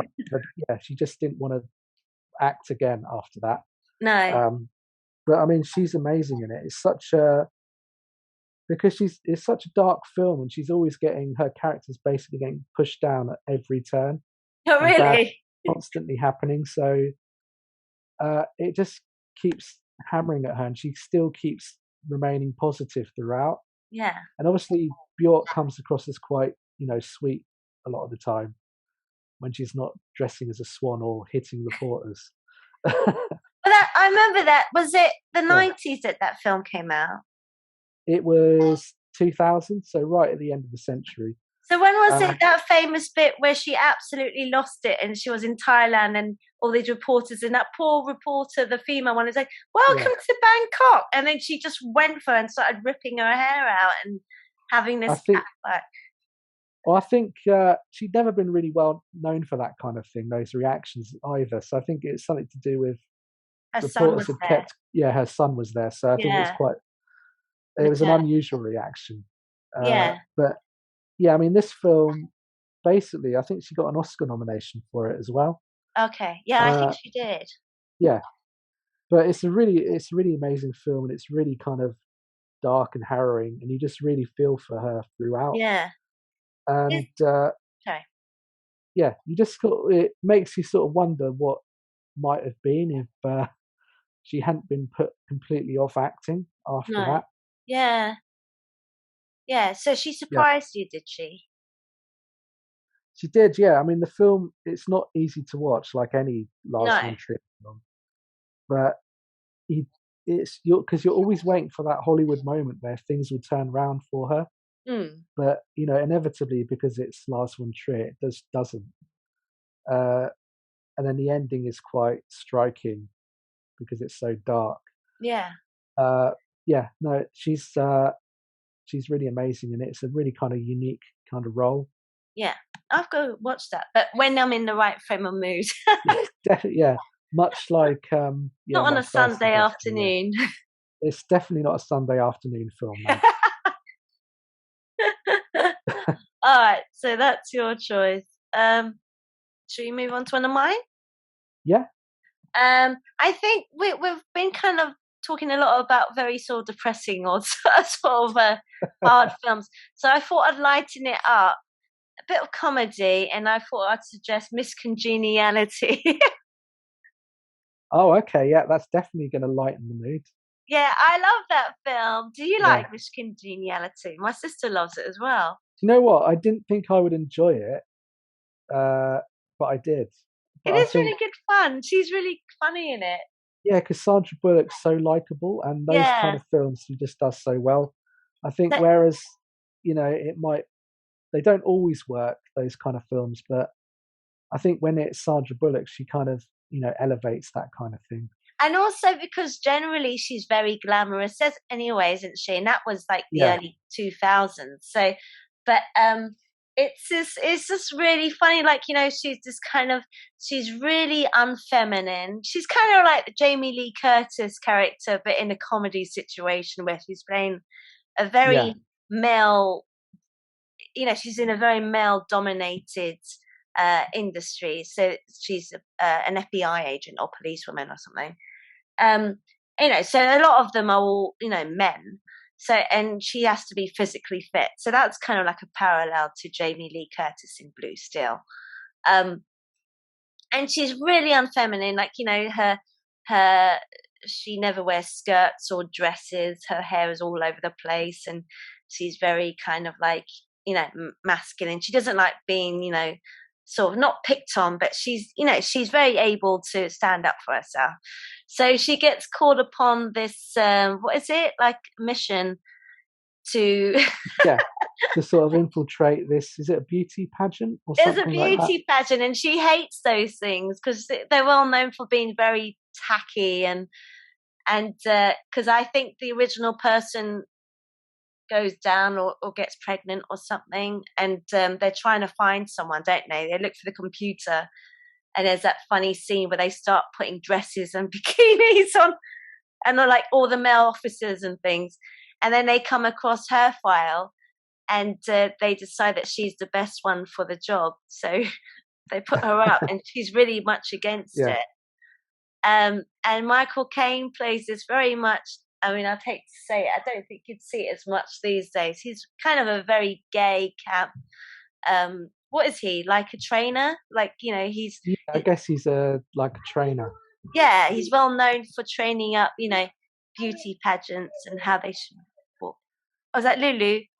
That's Lulu joining in the World Oh, hi, International Women's Lulu. Day. That's daughter. Did she say hi? She did, yeah. Look what I did for my homework. That's very good homework. I'm Very good. talking to you, Lulu. Say hello. Are you going to say hello? Hello. I love Okay. you. Off I go. What'd she say? She said, "Off I go." That's so funny. She's like, okay, I love you. Bye. She'll probably be back again. Anyway, so as we were saying, that was his daughter. For anyone who doesn't know, she sort of has these little cameo guest appearances, doesn't she? Where she just wanders into the room, like those famous videos online.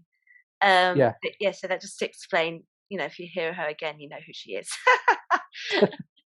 So we were talking about Miss Congeniality, but yeah, and she kind of basically goes in as Miss New Jersey, doesn't she? And she's trying to find out who's behind this bomb threat, because they're trying to, and you find out that, I can't remember, the Candice Bergen character, who's a former, Miss America, is actually very pissed off or something, and wants, everyone to suffer. So she tries to basically ruin the pageant by putting a bomb there, and her son is William Shatner or something like that. I can't remember, or Handyman. But yeah, no, it is a really good fun role. It's kind of the film. It's a silly film, but that's a good Sunday afternoon sort of film to watch, isn't it? We don't really have to think. It's just really definitely, entertaining. And I like her. There's a bit where they have to talk after they do the swimsuit, bit of the show, and then they have to do their little bit of the what do you call it? The judges, where the judges ask them questions, and they're like, "So what do you want?" And like, "World peace," and they get that big applause. So that's kind of like the one that everyone expects. And it's so true. And then she says something completely opposite, and like the whole auditorium goes like quiet, like silent, like silent. And then she says, "World peace," and everyone starts cheering. But it is really tacky and silly, but it's good fun. I like that film. So yeah, Miss Congeniality, definitely. Anything else you want to say about? Oh, by the way, I really fancied Benjamin Bratt in that film. Yeah, that was quite. Well, I won't agree there. Well, he's not But, very nice in that film. He comes across as a bit of an arsehole, doesn't he? But it turns out that he kind of fancies her. But yeah, but yeah, he's not a very nice person to begin with. No, that was kind of around about the sort of the time he was in quite a few things. Yeah. You don't see much of him now, do we? Not so much. He does a few TV appearances every now and again, but I think not quite so much anymore. He was in The River Wild as well, actually. He was the ranger that got shot by Kevin Bacon. Oh, okay, yeah. On the river, yeah. And also he's been with Sandra Bullock before. He was in Demolition Man. Oh, was he? The film she did with Sylvester Stallone. Oh. And he plays one of her colleagues in the film. Okay, I didn't know that. Interesting. All right, so that's my choice. I think we've pretty much spoken about that. I mean, it's not like it's not like it's not going to be a kind of thinking film, but it's definitely a very entertaining, fun. It's sort of like a family film, really, isn't it? It's harmless. Yeah. But it's good fun. I think sometimes you want a little bit of fun or a little bit of escapism. Yeah, and it's a bit of silliness as well, but it is very funny. I like it, actually. And like you said, it's you think it'd be really tacky because of the subject matter being beauty pageants, but it is really funny because they kind of take the piss out of that situation, and actually she hates it as well, doesn't she? What it's known for, but then she ends up making friends with most of them towards the end, and she's like, actually, so much more than a beauty pageant. These women are amazing, and actually that's quite a nice touch to it, and that's quite a sentimental moral of the story as well, I think, to that film. So that's kind of a film that celebrates women as well, really, doesn't it? Yeah, definitely, yeah.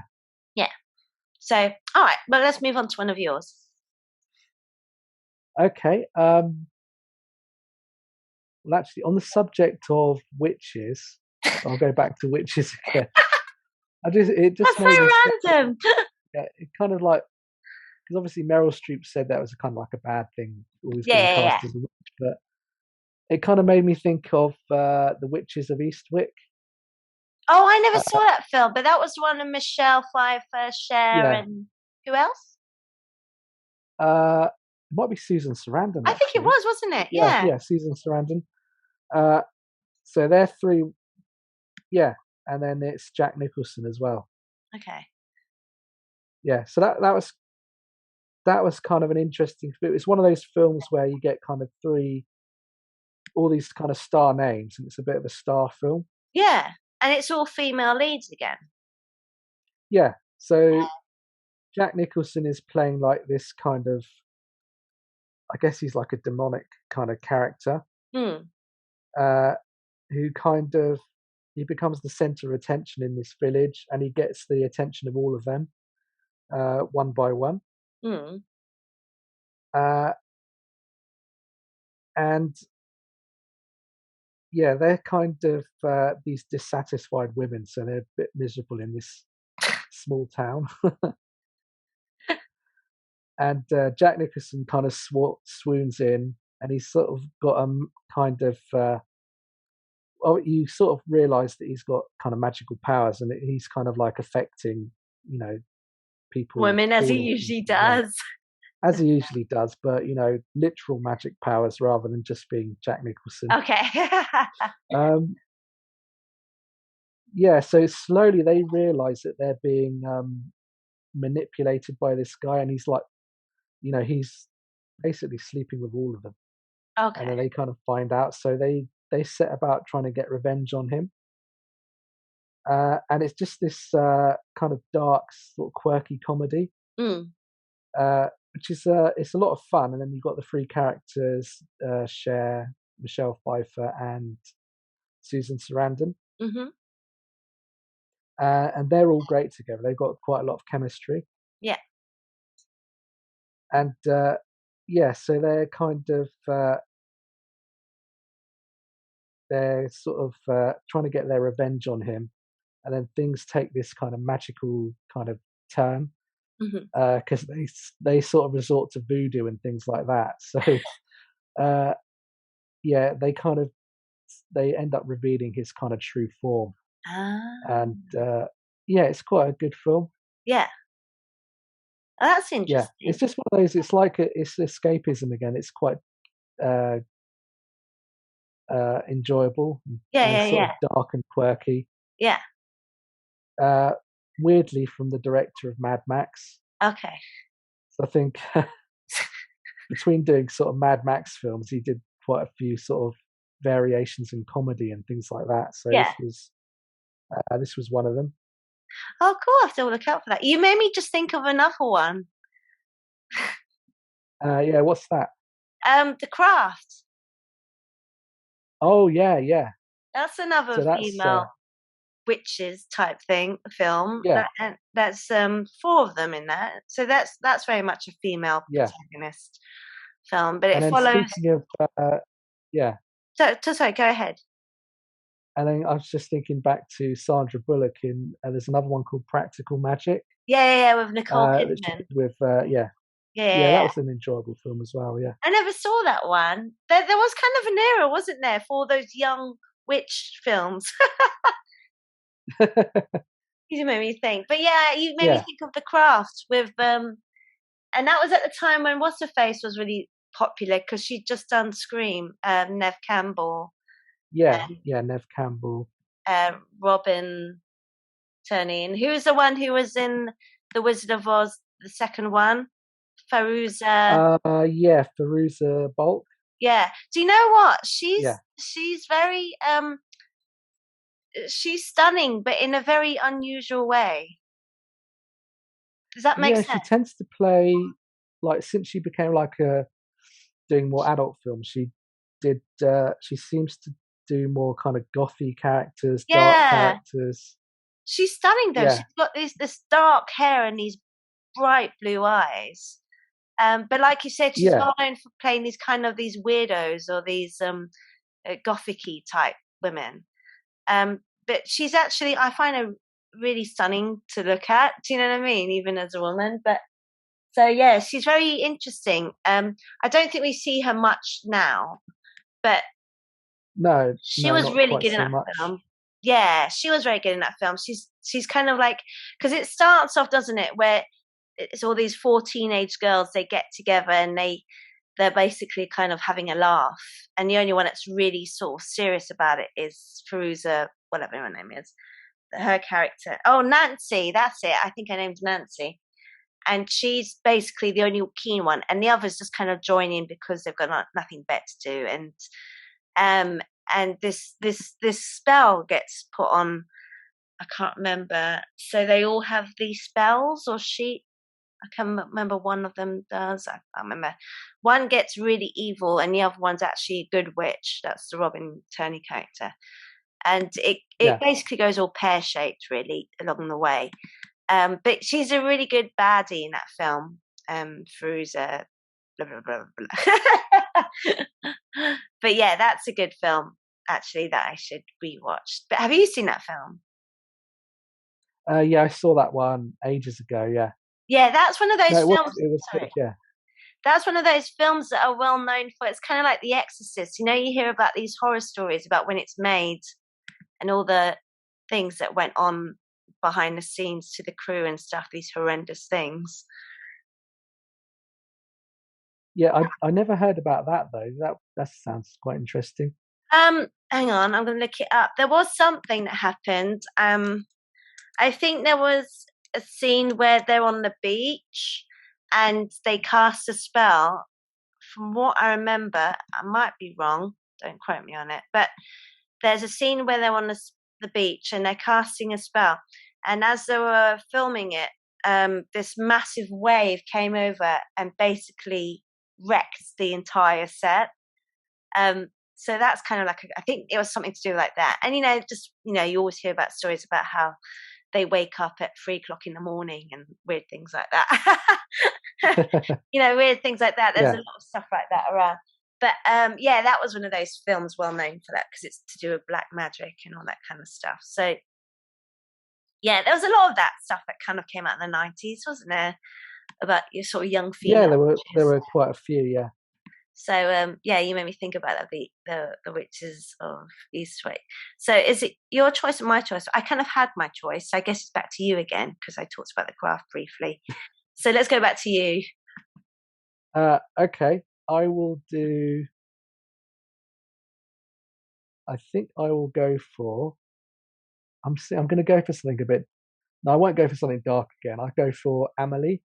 Okay. Oh yeah, we Yeah. talked I about think this. I'll stay light-hearted. I think. Yeah. But I think so. Yeah, Amelie is just like a really kind of quirky, enjoyable film. Yeah, it's a Really feel-good kind of film, upbeat. isn't Yeah, it? yeah, definitely a feel-good film. And yeah, so she's this kind of introverted character who's kind of takes a vested interest in what other people are doing, and while she's doing that, she almost overlooks her own life, and she kind of gets herself quite lonely, I think, Yeah. and sort of tries to focus on doing other things to help other people out. Yeah. Whereas she needs to be kind of like focusing on her own life, I think. Because she makes it her Yeah, mission at one point, doesn't she? I think it she starts does. off Yeah, with something, and then oh no, it was when she finds the box of that man, and it's like his old yeah, childhood toys or something, and then she gives it back to him. But she kind of takes it upon herself to start sort of not fixing, but making people improving their lives in a nice way. Like sort of bringing yeah, them joy. So like her dad, we talked about this, didn't we? Her dad never yeah, travelled because of her heart problems. Well, she was quoted as having heart problems, so she was basically homeschooled and never really went out and played with other kids. So that's the beginning of the film. And then you find out, he says that, well, you obviously, you can go out the house, I always wanted to travel with your mother. And then she takes it upon herself to because she's got a friend who's an air hostess, doesn't she? So tell yeah. us about the air hostess and the gnome.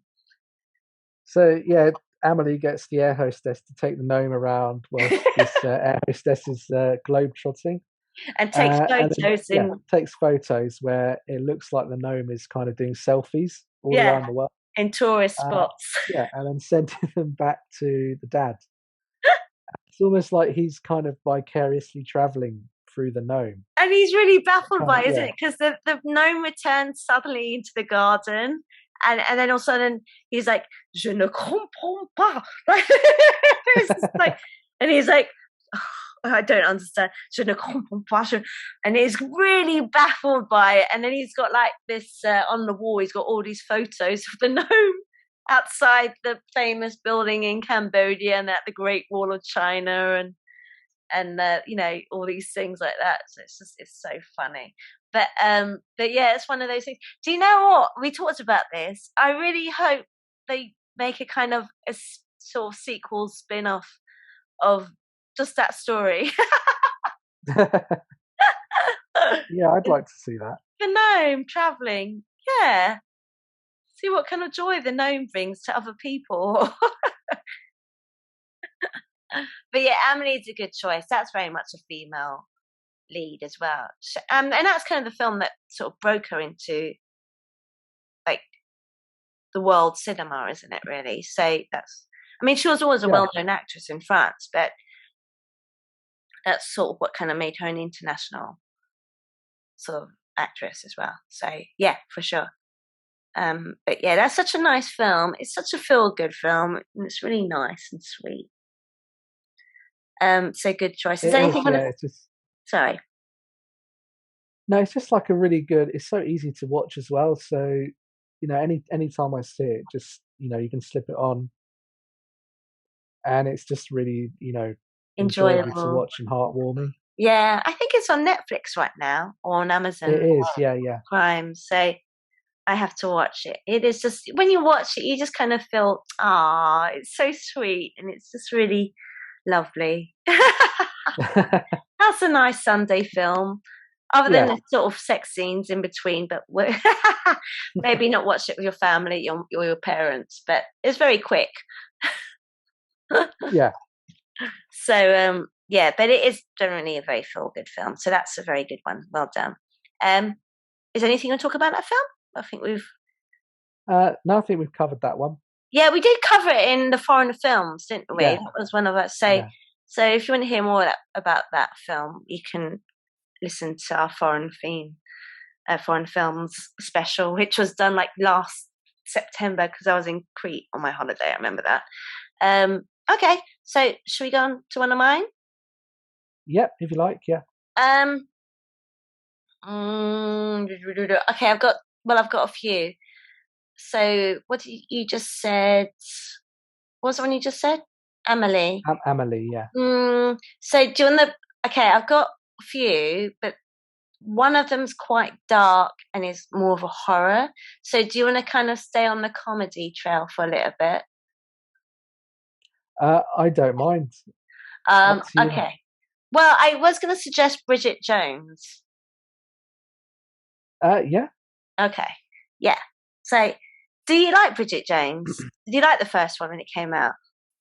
I actually saw the first one in the cinema.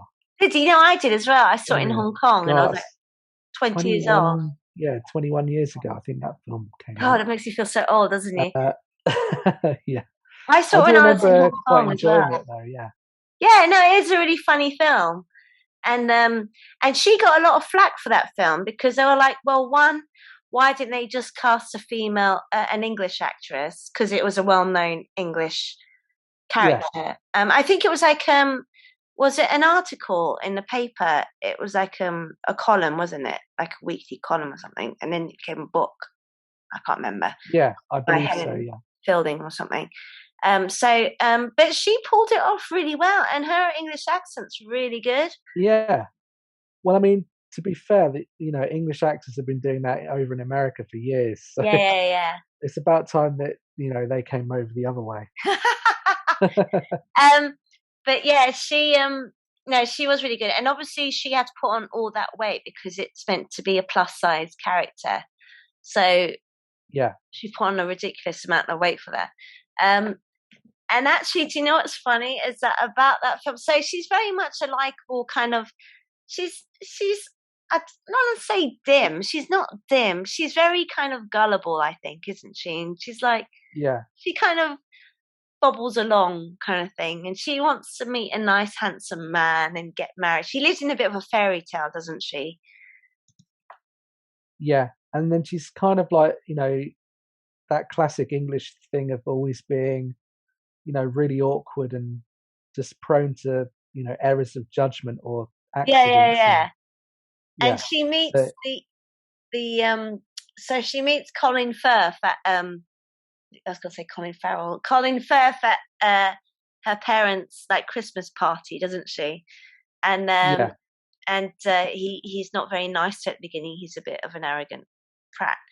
And then he sort of comes back later on in the film. But she kind of takes a fancy, she thinks she will, and then she thinks afterwards, actually, no, I don't like this guy. He's an arrogant. And at the same time, she's working in the office with her boss, who's Hugh Grant. And you know what? In that film, oh my God, Tom, I really fancy him in that film. His hair's really amazing in it. But he was 41 or 42 in that film. And I think that was the film that kind of made me think, like, actually, four kind of thing. Whereas when he was in the 90s, he was kind of well known for being a little bit, not chubbier, I don't want to say, but he had a bit more weight on him, didn't he? I can't remember really. I think it was also that he would be playing, he would be almost playing the male version of Bridget Jones, wouldn't he? He'd be kind of like Well, yeah, awkward he and was always, gawkish and I think after Four Weddings and a Funeral, he was always stammering cast. over his sentences. Yeah, he was always cast as the bit of the idiot of the. He was the love. Yeah, He was a bit of the love guy who was never getting, you know, yeah, the woman he wanted. And then there was Notting Hill, and that was another one. And yeah. Just he he was, always playing very awkward characters, whereas yeah. in this he's playing someone who's a bit more suave and a bit sort of Well, he's not a nice guy. bit manipulative. Yeah. He's a very So sort of bad yeah, it's guy, really. all charm on front, but beneath he's a bit of a playboy. Yeah, exactly. And you know what? He's gone on record. I was saying this to, I remember Rachel and Jason. He went on record for saying that actually when he did there's those videos where they talk about their careers and the films they've done, and he said that Yeah, that's probably one role that's closest to him, because I think generally he's very witty, isn't he? Like when you see him in interviews, he's actually very funny, and I think his sense of humor is very dry. So, and he comes up with things so he's a lot like that. I think that Daniel Cleaver is kind of like that as well. And even though Daniel Cleaver is, he's what you call a bad boy, but actually he's kind of a nice bad boy, if that makes sense. You can kind of understand why she fancies him, because he's very charming as well. And, whereas the Colin Firth is very kind of like, he's very good looking, but he's safe, and he's a bit of a, he's a bit of a prat at the beginning, and then she begins to realise that actually yeah, it's, you should never judge a book by its cover. And, you basically find out that Hugh Grant cheated on him with his wife. But but she's really good in that film. She's very much a sort of silly Billy in that film, but she's very funny in that film, for sure. I love those films. But yeah. So yeah, is there anything you want to say about Bridget Jones? no, I think it's another one of those where it's just good fun to watch. Yeah, another Sunday. Yeah, the first one particularly. Yeah. Yeah, they are really good fun. The second one's really good. She has put on the weight again, and then the third one is on, I think, Netflix. Bridget Jones' Baby, and that's all right. I mean, it hasn't got Hugh Grant, but yeah, it's a bit. It's not. It's all right. It's kind of the same thing. It's not going to be like thought provoking or anything, is it? But she didn't put on the weight for that film, so yeah, I think that was a bit disappointing to some people, but that was her choice. Oscar, why are you eating the plant? Sorry, one of the cats is eating the plant. I'm house sitting and cat sitting. I'm going to give him some food, so I'm going to stop quickly because I'm getting quite worried. He's eating my mum and her partner's plants, and I don't think that's a good step. So hang on, I'm just going to pause. Oscar, stop eating the plant. Hang on a minute. All right, sorry about that, everyone. I had a bit of a fiasco. Sorry, Tom. That's all right. I'm house You've and got to cat do what the sitting. cat said. You've got to do what the cat says. Well, it's kind of like, do you know what? I'm cat sitting and house sitting for my mum and stepdad, and they've got two cats. And I swear these cats are like children. You can't like close your eyes or they're, No. they're like watching them all the time. It's a bit like you and your daughter, really. Yeah, and my cat as well. And your cat, you got a cat as well. But like they're Yeah. so demanding. Like there's two. There's Oscar. That's the one that was eating the plant just now, and I gave him some food as I paused. And then there's Millie. So Oscar's quite a quiet cat. Like he has a funny meow. He kind of goes kind of that. It's this sort of broken cat. He's a bit of an old cat, so he kind of acts like an old sort of cat. He's a bit grumpy looking, but he's very cute. And Millie is Millie's she's lovely, but she always wants attention. She's very demanding. And it's like you stroke her, but she doesn't want to be stroked. And then she'll come to you when she wants to, but she meows for no reason. And I think she just wants to be assured that she's just very, very needy, Tom. She's really needy. She's really needy. And I woke up the other day to Oscar scratching on a door to be fed at like 6 o'clock in the morning. I was like, leave me alone. Was already fed them the night before, and then Millie is meowing even though I already fed her. So what do you cats want from me? What do you children want from me? So anyway, so sorry about that. So you got Lulu interrupting and the cats interrupting. So if we have to run off for any reason, everyone knows why. This is what happens during live recordings and things like that. You only need to go on the internet and YouTube to watch those videos to see, don't you? Anyway, so let's go back to the topic. So we're talking about Bridget Jones. I think we've pretty much covered everything now, to be honest, haven't we? Yeah, I think we covered Bridget Yeah, Jones. yeah. Oscar Yeah. stopped at a good place before he started nibbling on the end of my mum's. Oh God. Anyway, let's move on to one of your choices. Okay. I think I'm going to go for. This is a very strange film called Possession. Okay. Uh, so this was directed by a Polish director called Andrzej Zalowski, and starring, do you know Isabelle Adjani? No. Yeah, so she's quite a famous French actress. So and it's also starring Sam Neill. So as in guy from Jurassic Park. Yeah. Yeah. So this was in 1981, and the film is about a married couple. And basically, the director, he wrote this film kind of off the back of like a really kind of bitter divorce that he'd had. So it's like the ultimate kind of anti-marriage film. So you've got that as the backdrop, and then it's like a psychological kind of creature horror as well.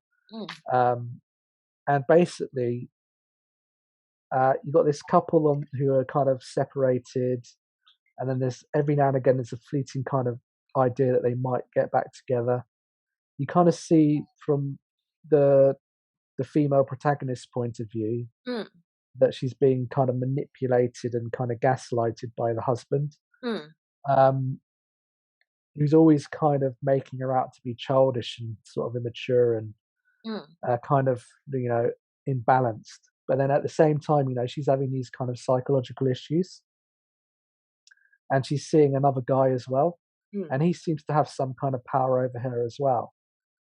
And then they both kind of discover, both these men, that she's got another kind of person that she's seeing. And then the film goes off into this weird tangent where she's being kind of controlled by this kind of creature. Yeah. And it's a very, very strange film, very dark, but her performance in it is amazing. It's quite well known just for the intensity that she puts into the performance. I mean, she doesn't really hold anything back. Yeah. There's like an infamous subway scene where she's having this complete meltdown. I won't say exactly why this moment's happening. It's quite a weird sort of moment. So the whole film is an analogy for like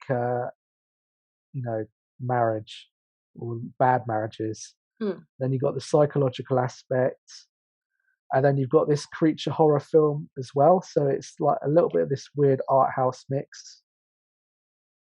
It's a very strange film to watch, but it's one of those where you kind of it's unforgettable once you've watched it. Yeah, yeah.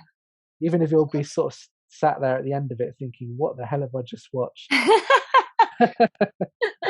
But no, it's just the dedication she puts into the role, and a little bit like Bjork said with Dancer in the Dark. Mm. Isabella Gianni just talks about this film, saying that she'll never give so much to a film again, and it really took a lot out of her at the Yeah, time. I can imagine. Really kind of stuck with her for quite a while after she'd made it, Mm. because she just basically put so much into it. But I mean, if you watch the film, I mean, she's got the most amazing eyes Yeah, that really kind of they tell a story, and there's this lot of things going on, and she's playing this character that's kind of like uh, a little bit kind of, I guess she's disturbed, very disturbed, but you can see that in her eyes, and she plays it so well. It's just really kind of disturbing. yeah. Well, I can understand why she found it hard Yeah, to not walk away from that afterwards for a while. You yeah, do hear about things like that, don't you? Like, yeah. yeah, So I mean, just so much of how she's playing the role is within, but at the same time, she's giving so much physically to the role Mm. when she's playing, breakdowns and fits of rage and things like that. So it's a very emotional role and a very physical role. Yeah, for sure. Yeah. I have to watch that. Sounds interesting, but not another one to watch on Sunday afternoon. Oh, definitely not a Sunday afternoon film. Probably not with your parents Yeah. or with your sisters either. You have to be in a good frame of mind to watch that film. Yeah. All right. Should we go into one of mine? Yeah, yeah. I have to talk about this because if I don't, I'll get very annoyed myself. Carrie, the original one with Sissy Yeah. Spacek. Oh, yeah, yeah. Yeah. Oh, that's a really good film, yeah. That's a really good film. Did you see the original? I mean, I saw bits of it. It looked absolutely awful, Tom. Why did they remake that film? It's such a good film anyway. It's just so you can't really remake it because she's such a unique actress. She's so good in that. Yeah. And you know what? She was like 20 at that time. Or she was like in her early 20s. And yeah, I think she probably was. Yeah, early to mid 20s. Yeah, but she's playing like a four. Hang on. How old is she meant to be? 15 or probably 16, maybe. 16-year-old. Yeah. A senior prom or a high school prom or something. And do you know what? You know the opening of that film, you feel so much empathy and sympathy for that poor girl who's having her period, which is like, is every milestone in a young woman's, life. And she hasn't got a clue what's happening to her. So she's terrified. And all the girls are around her in a change room when they're like having fun. It starts off, they're all like, chatting and laughing and they're all having a great time. And then the Carrie has a period and she goes absolutely mental because she's like, yeah, you would do, wouldn't you, if you didn't know what it was? You would, exactly, yeah.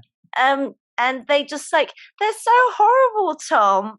So you really feel empathy. They're like, they start throwing tampons. It's like plug it up, and they just start throwing tampons and Tampax at her. And so you kind of have a real empathy towards her from the very beginning, don't you? You're on her side, and then as the film progresses, like sort of, in the sort of maybe the opening-ish later on, you find out that her mum is absolutely out of her mind. Yeah. Well, tell us about that, Tom. You take it away. Tell us what the situation is between Carrie. Yeah, why is Carrie the weirdo, and why is her mum even strange? So her mum is very kind of devoutly religious, isn't she? So she's a Jehovah's Witness, I think, isn't she? Yeah. Yeah. And she's constantly kind of drumming into Carrie that, people are kind of horrible and they're, sinners, and that she has to Exes. be, Yeah. yeah. And so, Carrie has to be kind of very kind of respectful to her mother and to the religion, and she has to sort of abide by all the rules and everything, Yeah. and not engage with, the other students. And The, males. the Yeah, and males, particularly males, yeah. Particularly John Travolta. Yeah. Oh God, Um, no. yeah, so I mean, Sissy Spacek in this is amazing. She is I so think good in that film. the mother is really, superb in this as well. She's very good Uh, at playing like a child, isn't she? Because she does she come was, across. yeah, quite, I mean, obviously, teenagers. You are a child, but she comes across as, even though she's probably about 16, 17ish, maybe. She comes across in that film as a lot younger. I wonder how old she is in that. She's supposed to be. Hang on, I'm going to Google it. How old is Carrie meant to be? It might be different in the film than it is in the book, because they do that, don't it they? could be, yeah. I'm thinking it's like about 16 because it's, you culminate in that. Oh, 17, Mm. it says. 17, Oh, yeah. it's coming up with Sex in the City. I don't want to know about Carrie Bradshaw. That's another one we could talk about, but I can't Yeah. stand. That's not one we need to talk about. No, I think it says she's 17. Okay, yeah. But Oh, she's yeah, meant to no, I be mean, 16. She's meant to be 16. Yeah, yeah, yeah. yeah. So So it says here she's constantly mocked and bullied at school. So yeah, because obviously she's lived this very sheltered home life with her mother, and obviously, your mother's your mother, so you're going to trust every word she says, and she's going to believe it.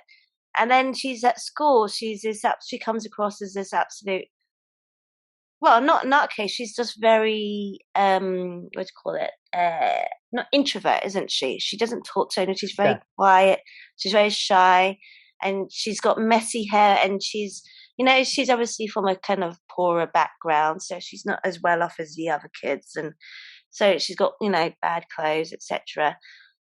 So they make fun of her, and you really take her side, don't you, for kind of pretty much majority of the film from the beginning. And then you just kind of yeah, see she gets asked out to the prom, and that makes her suspicious, but she goes along for it because the girl who was kind of involved with the mocking basically thinks, actually, I shouldn't have done that. She was kind of going along with it with all the other girls. And then yeah, she kind of takes a side and tells her boyfriend, actually, can you take her out, because I want to do something nice for her. So, because she feels bad. Um, and she's actually a really nice girl, isn't she? But it's at that age, isn't it, when you're easily influenced, and you don't yeah, want to be seen as, I don't know. It's hard that age, isn't it? So, and it does come across in that film, doesn't it? Like the school politics of kids and how they can be really, really mean to other kids. yeah. No, it does. Yeah, Yeah. So I so think, yeah, basically, she gets asked out to the prom, and eventually she goes with the most popular boy in school, and then there's this on the sidetrack. There's this really obnoxious girl who gets like suspended, and she's John Travolta's girlfriend. And to be honest, she comes across in that film as being a bit of a slut, really, doesn't she? She's not a nice girl. no. And she's like, I hate Carrie. So they plan on doing this really nasty thing. Tell everyone what she does. They all know what she does, but I what they think, yeah, get up it's to. it's infamous, isn't it? Yeah. So they basically suspend a big bucket of pig's blood Mm. above her head, so that when she's announced as prom queen, At the prom, which is a yeah, scene where she turns. So we have to talk about that because that's like yeah. So monument. this is her glorious moment where all of a sudden she's being accepted, or And she thinks she's, acknowledge, and everyone loves her, and they're yeah, like, yeah, yeah, yeah. and yeah, and she thinks that maybe I can be normal now, And it's and her then moment, isn't it? It's her yeah, moment. It's like this most incredible moment, and everyone is genuinely really happy for both of them. and at this point, there's been hints that she has kind of like certain powers, like telekinetic Yes, powers, yes, yeah, that comes. but nothing kind of prepares you for what happens after No, the pig's blood gets dumped on her. It's so good when the Yeah, way it builds up, doesn't it? yeah, Like it goes, you see the shot of her and her crowning glory, and it's like in slow motion, and then you have the scenes at the back where the girl who his is the boyfriend's real girlfriend, but she's basically watching to see what how it's going, etc. And then she clocks on to the fact that actually she can see underneath the stage that that nasty girl and John Travolta are arguing over the pig's blood and who's going to pull it. And she's trying to warn the teacher, and the teacher thinks, no, actually, you're just going to end up bullying her again or doing something else. So she kicks her out of the building, and actually the girl's trying yeah, to warn her what's going on with the girl and John Travolta underneath the stage, but the teacher doesn't clock on. So yeah. she gets pushed out, the doors get closed, and at that moment, that's pretty much when all hell goes loose, doesn't it? To tell everyone Yeah. what happens, that very famous scene. Well, I mean, this is where she starts using her telekinetic powers. It kind of gets unleashed fully Well, hang on, the because of blood what's, falls down on them, doesn't it? And yeah, there's that yeah. So awful the blood scene, comes down. Yeah, and it just goes like over her head, and it's like red, and then she starts hearing. It just goes quiet, doesn't it? He's so good for doing that film. What's his name? Brian De Palma. yeah. Brian De Palma. And it goes quiet, doesn't it? And there's a shot of Tommy, and he can sort of, you can't hear him, but you can see him saying, "What the hell is this?" kind of thing. And then she kind of, when she imagines everyone laughing at her all of a sudden, and Yeah, but they're absolutely they're absolutely shocked, and they feel horrendous for her because she's been covered in pig's blood, right? And yeah, at her glory, and this moment of all this blood, and then she starts imagining everyone laughing, going, "They're all going to laugh at you," and it's the mother talking, and then it's the teacher going, "You can trust me, Carrie," and all the kids are laughing, and then you see this stuff sort of swirling around, and that's when she loses it, doesn't she? And like you yeah, say, what happens? Her telepathic powers, they really, really come into place. So tell everyone what happens, Tom. They all know, but we all want to hear it. yeah. Well, I mean, it's just carnage, isn't it? So It's she starts, horrendous. yeah, killing people and Well, she throwing them starts off around. by shutting the doors and the Yeah, windows, and she sets. What does she do? She sets the hoses off, so the electricity is going off and killing people, and yeah, I can't remember. There's a fire, and it's just absolutely horrendous. So and everyone's pretty much dead by the time she gets out. They're all been killed. Oh, and there's people yeah, trying to leave. They get out the door, but the door's closed, and they're yeah, basically squashing them and killing them, and they're like, and they're getting electrocuted. It's just really nasty. And you think, but actually, it's very satisfying because you think these people have been really nasty to her. You kind of feel for her, and you kind of think, yes. Do you know what I yeah, mean? yeah, But then you think the other two get away because they do, don't they? The John Travolta and the slutty girl. Can't remember her name. They drive off, but then she catches up to them and she kills them in the car as well. And then there's that ultimate showdown between her and her mother at the house. yeah. Bloody hell. It just goes completely mad at the end, doesn't it? It So it's a really, does. It does. uh, But do you know what's funny is that really when, good build up.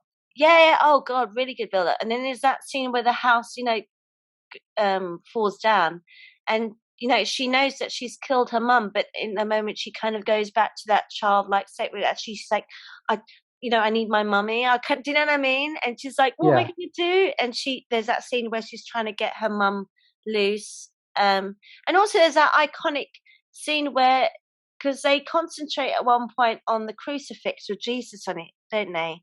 And when her telepathic skills come into place and she kills the mum, the knives start flying at her, don't they? So they basically stab her in the hands, and then at the feet and in the stomach, and it yeah, kind of looks like the shape of Jesus on the crucifix. So she's meant to be in that kind of. So it's kind of symbolic as well, isn't it? yeah. Yeah. And Yeah, it's a really dark story, but I mean, obviously, it's based on a Stephen King book, so yeah, there's always a lot of religion and things like that in those kind of films. he's very good actually, because in a lot of his, I don't know, maybe not in a lot of them, but definitely, for instance, Carrie and what was the other one? The Green Mile. Those were his stories, and Shawshank Redemption was a short story by him, by the way.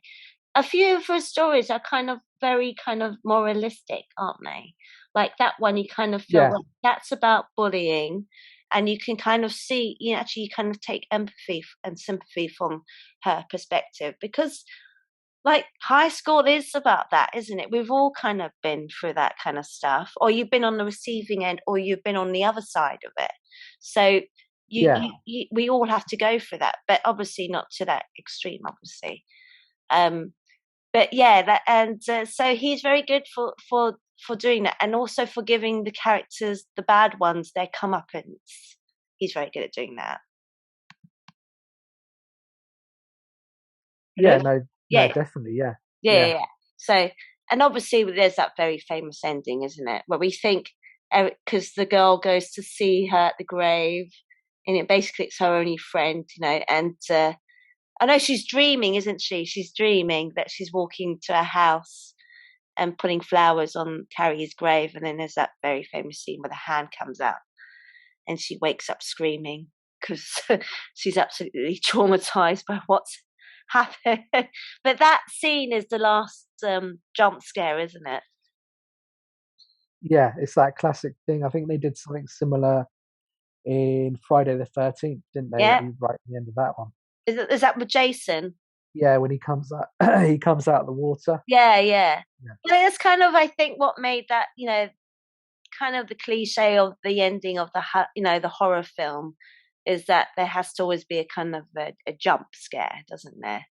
And it's got to yeah, be big. So that was definitely one of them, and that's been parodied a lot as well. I remember that being parodied in Adam's Family, the second one. But and yeah, yeah. so it's one of those things that's been sort of mimicked many times. All right, so let's go into one of yours. Okay, I will do. Oh, by the way, is there anything else you want to say about Carrie? Oh no, Me no, I and think Lucy. we've covered Carrie. Yeah, yeah, okay. Uh, oh, difficult. I can't really think of another one. Do I think. you want me to say one, and then if you try and think of one? Yeah, you can. Yeah. Yeah, because what was the one I wanted to talk about? Carrie. Oh. You know what? I had a list of them that started coming into my mind.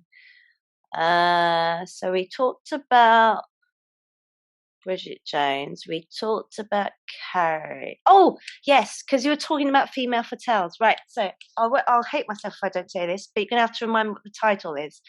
And it's been ages since I've seen a film, so you're going to have to. So this can be your choice, but pretend Yeah. it wasn't me. What was the one of Linda Fiorentino where she The last deduction. Oh, that's amazing. All right, tell Yeah. us why. That was kind of like the trend of the 90s, wasn't it? When there was a lot of these femme fatales. Yeah. So Yeah, I think tell us about that. that was sort of middle of the 90s, I think, wasn't it? Yeah, that's such a good film, by the way. Yeah, that's kind of like in the wake of, like Basic Instinct and things like that. Yeah, yeah, yeah. Uh, That's another one. so she's kind of like in an unhappy marriage. Uh, Well, he's a bit of a prick, really, isn't he? yeah. Yeah. So I mean, she tries to sort of manipulate him into selling drugs, and then basically she skips out on him, Mm. and then she stops in a small town. Doesn't she And steal the money? yeah, she steals the money, and she stops off in a small town, and then she Okay. starts to manipulate this other guy. This young guy, Yeah, really, he's so naive, isn't he? And he just yeah, she basically has sex with him outside just to try and get his yeah. attention and get him on her And side, then basically. it's She's similar. ruthless. That's what Yeah. it is. So she wants him to, Kill get her rid of her husband. husband. Yeah, which is a little bit similar to there was a film called Body Heat in the early '80s with Kathleen Turner, which is a Mm. similar kind of thing where she has an affair, then she wants the guy she's having an affair with to kill her husband. Yeah. Uh, yeah, so it's like that classic, femme fatale thing and kind of erotic thriller. Yeah, yeah, yeah. Yeah, But that but I was mean quite that an bit, unusual yeah, film, I think, wasn't it? To see because she's very good at playing. I mean, she's very manipulative. So she's clearly a psychopath in that film. But she's very good yeah, at playing the female, what's meant to be the female role. Do you know what I mean?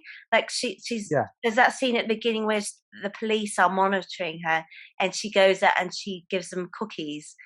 Like, do you know what I mean? And they're clearly watching her every move. yeah, But she's very good at playing people and coming across as the nicest person, even though they know she isn't. Do you know what I mean? Like playing them to her yeah. advantage.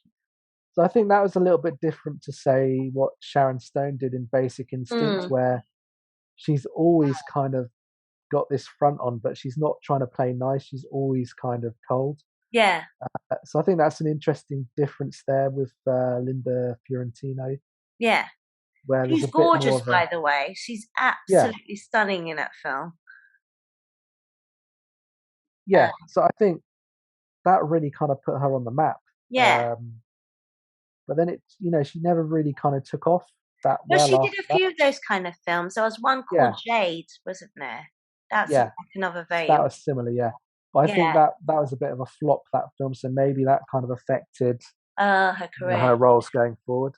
I mean, Yeah. she appeared every now and again in a few kind of things, She but was in one most of the Men in recently, Black films. yeah, I think Men in Black, Oh, first the one first maybe. one. Yeah, yeah, yeah. But again, that's all around about the time for the Last Seduction, so Yeah, kind of on around about the time she broke out. yeah, yeah. No, she was really good. She was amazing in that film, actually. She was very she was scary. She's another scary one. Is there anything you want to say about the film? Because that's technically your film, because you couldn't think of any. So. um, no, it's just another one of those kind of things where those kind of old school thrillers, you just don't see that many of now. I think a few No, more are coming back in because they're being made for like Netflix and Amazon now. So, but you don't really see them on the big screen anymore. no, it's a shame, isn't it? Yeah, Because they're really entertaining to watch. yeah. So all these kind of like murderous plots and things like that, it's just they call them pot boilers, Yeah. based like old trashy novels used to be like. Um, they're a bit, it's sort of far fetched sometimes or a bit outlandish, but they're good fun. Yeah, yeah, yeah, yeah, for sure. Is there anything you want to say about the film then? So, The Last Seduction. Now, I'm going to watch that film. It's been a very long time, but it Yeah, the is a same really for good film. me. Yeah, I don't think I've seen that in at least 10 years now. God, yeah, me too. It is a Yeah, really good film, though. Actually, I was surprised by yeah. I do it. remember they did a straight to video sequel As did they. as well. So Yeah, it couldn't have I been good. don't think that was too bad actually, but it wasn't a patch on the original. Yeah, yeah. Was Yeah. she in the sequel? No, it had another actress in it, Okay. called Joan Severance. So she was quite well known for doing kind of like the sort of films you'd see on Channel 5 back in the day, where one in the morning. Oh, so they must have been really bad if they're on Channel 5. Yeah, so it would normally involve a lot of sex scenes and Yeah, yeah. scenes and the kind of thing that you watch when you're a 15-year-old boy, basically. You trying to tell us something, Tom? Yeah, staple viewing back in the day in the Yeah, mid yeah, 90s. yeah. Yeah, no, I know what you mean. And you were talking about Basic Instinct. I mean, that was kind of the one that set them off and sort of set her into. She complained about that, didn't she, Sharon Stone? Because she's Yeah, actually very clever. She's supposed to be notoriously known for being very, very difficult to work with. yeah, Um, she did a film called Sliver, with yeah. Alec One of the Baldwin Baldwins. I and don't think it was Alec. I think it was one of the brothers. William, Yeah, Billy, William. Billy, yeah, yeah, Yeah, yeah. Oh, I Uh, fancied him a lot as well, and that at that time. They're all quite. I mean, they all look very similar, especially in the 90s. But yeah, he was really handsome. But they apparently hated each other, where it got to the point where she wouldn't even film any scenes with him. So they were doing scenes with stunt doubles and doubles and yeah, things like that. yeah, Um, that's not too surprising. I think he had a bit of a reputation as well, so oh, did it's kind of he? like two bulls coming together. Yeah, yeah, yeah. And Yeah, obviously, we can't talk about Basic Instinct with that very famous scene. And you said you've watched it. I mean, every man has watched it and freeze framed it, haven't they? Tell everyone what it is, Tom. It's a um, notorious scene. the She's car been, chase scene. no, well, she's been interrogated by the Yeah, no, police. I know. Yeah, so this is the one that. So back in the day, when on videotapes, they used to have obviously the pause button, and then there came this period where VHS players had frame by frame. So this would be I the don't remember era. Uh, maybe it's a guy thing, that. Okay.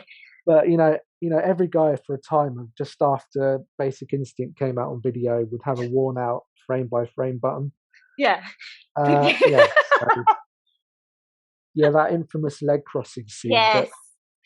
Sharon Stone maintains that She she didn't didn't know, did realize what was she? happening. No, Yeah, yeah, yeah. but then Well, she knew, but they told her that it wouldn't come across in the film. It was something to do with the yeah, lights or shadows. So, yeah, but and then she complained that nobody took her seriously as an actress afterwards. And I yeah, think the irony is though that she's actually really good in that film. It's a really really great performance. it is a really good film. I think she got It very is, yeah, typecasted as well after yeah. that For a film. few years, obviously she did Slither, then she did this one called The Specialist Yeah, with was Sylvester Sly Stallone. Stallone. Yeah. So she did do a kind of run of all these kind of films, but yeah, She actually is quite a good actress, though, because she's been in a few sort of indie films. She did one with Bill Murray where she plays one of his like former lovers. yeah, Is it yeah, Flowers or Pink yeah. Flowers? Broken Flowers. Yeah, that's a really good film. I remember watching that, and that's not a well-known film. It's basically, I can't remember how that starts off.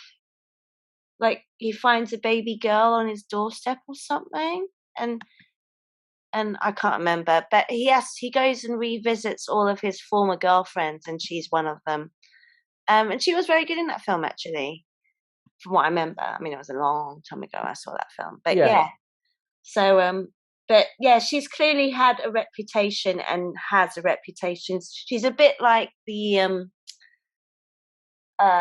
she's kind of like the Val Kilmer. I talked about this with Laurel, who's also had a very big, kind of notorious reputation for being very, very difficult to work with. yeah.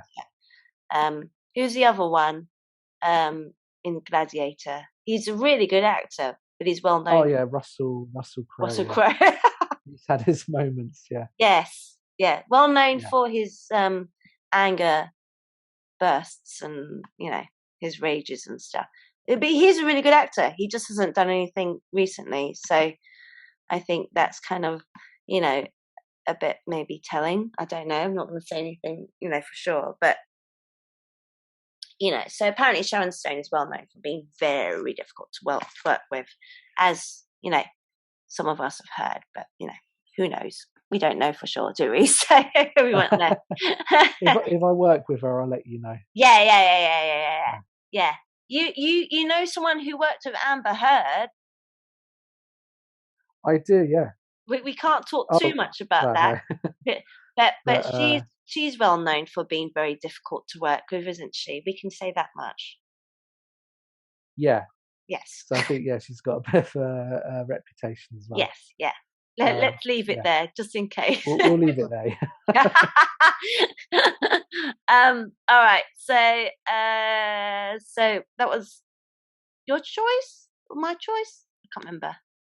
Last Seduction. Yeah. You gave that to me.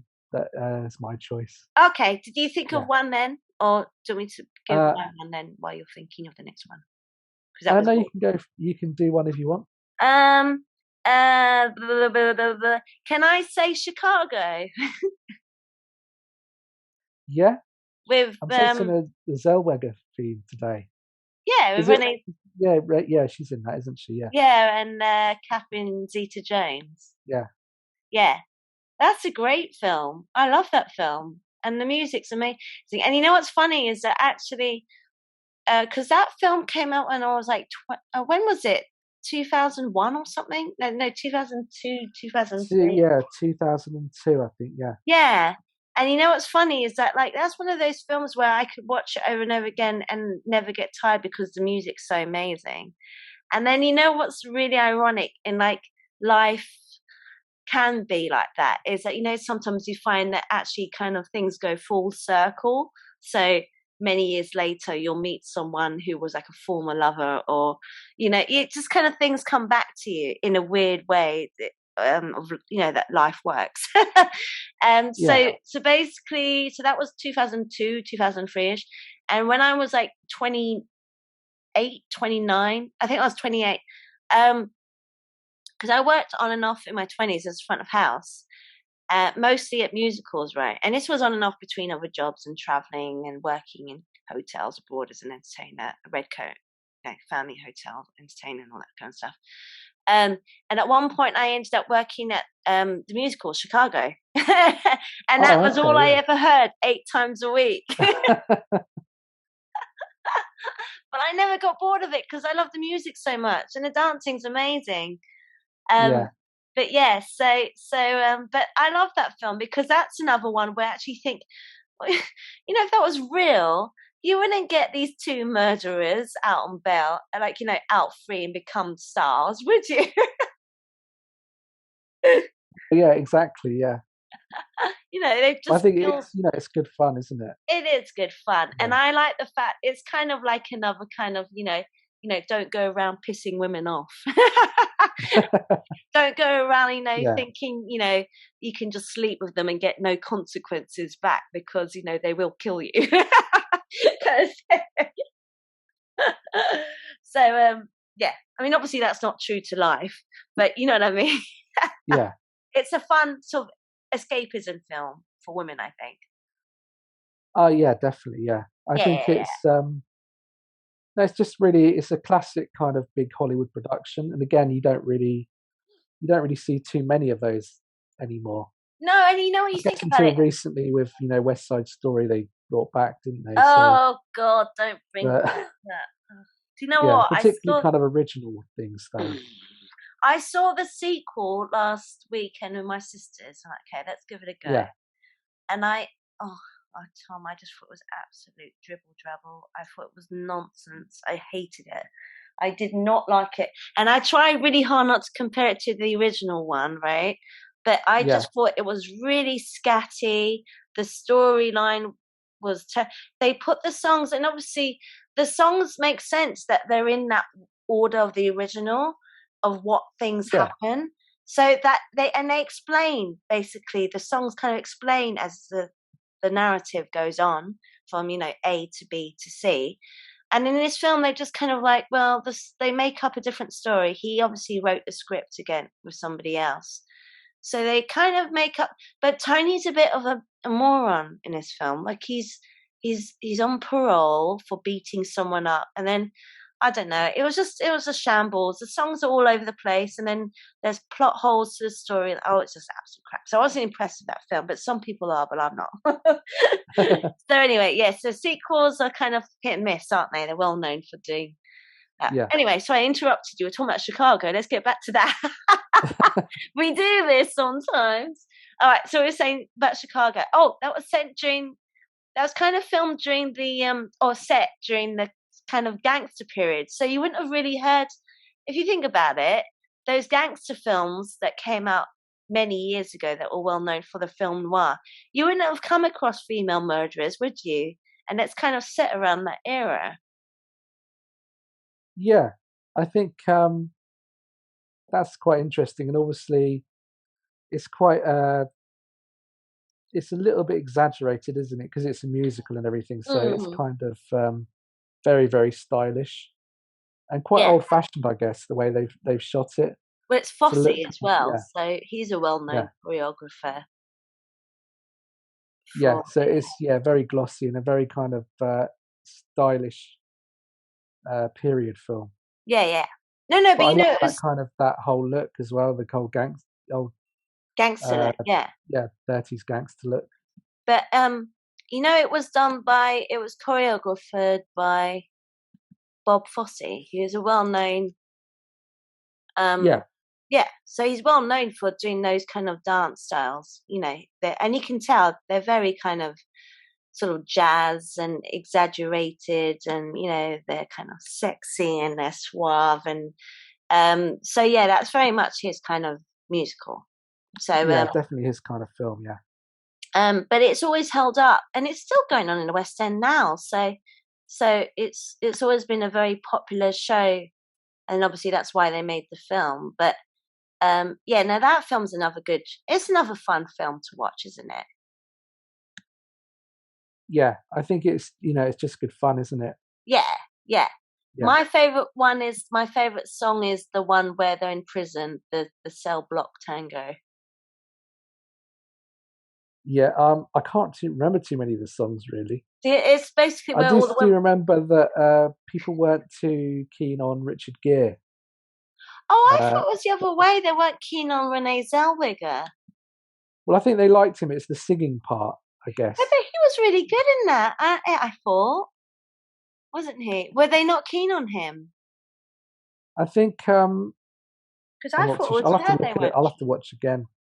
I think it's. Yeah, I don't know if they used auto tune or anything like that. I yeah, know John C. Reilly was really good in the film as well. Um, he was. yeah, Yeah, yeah, he was her husband, isn't he? He's playing a bit of the loser, really. yeah, yeah, So I'll tell you a funny story about that character.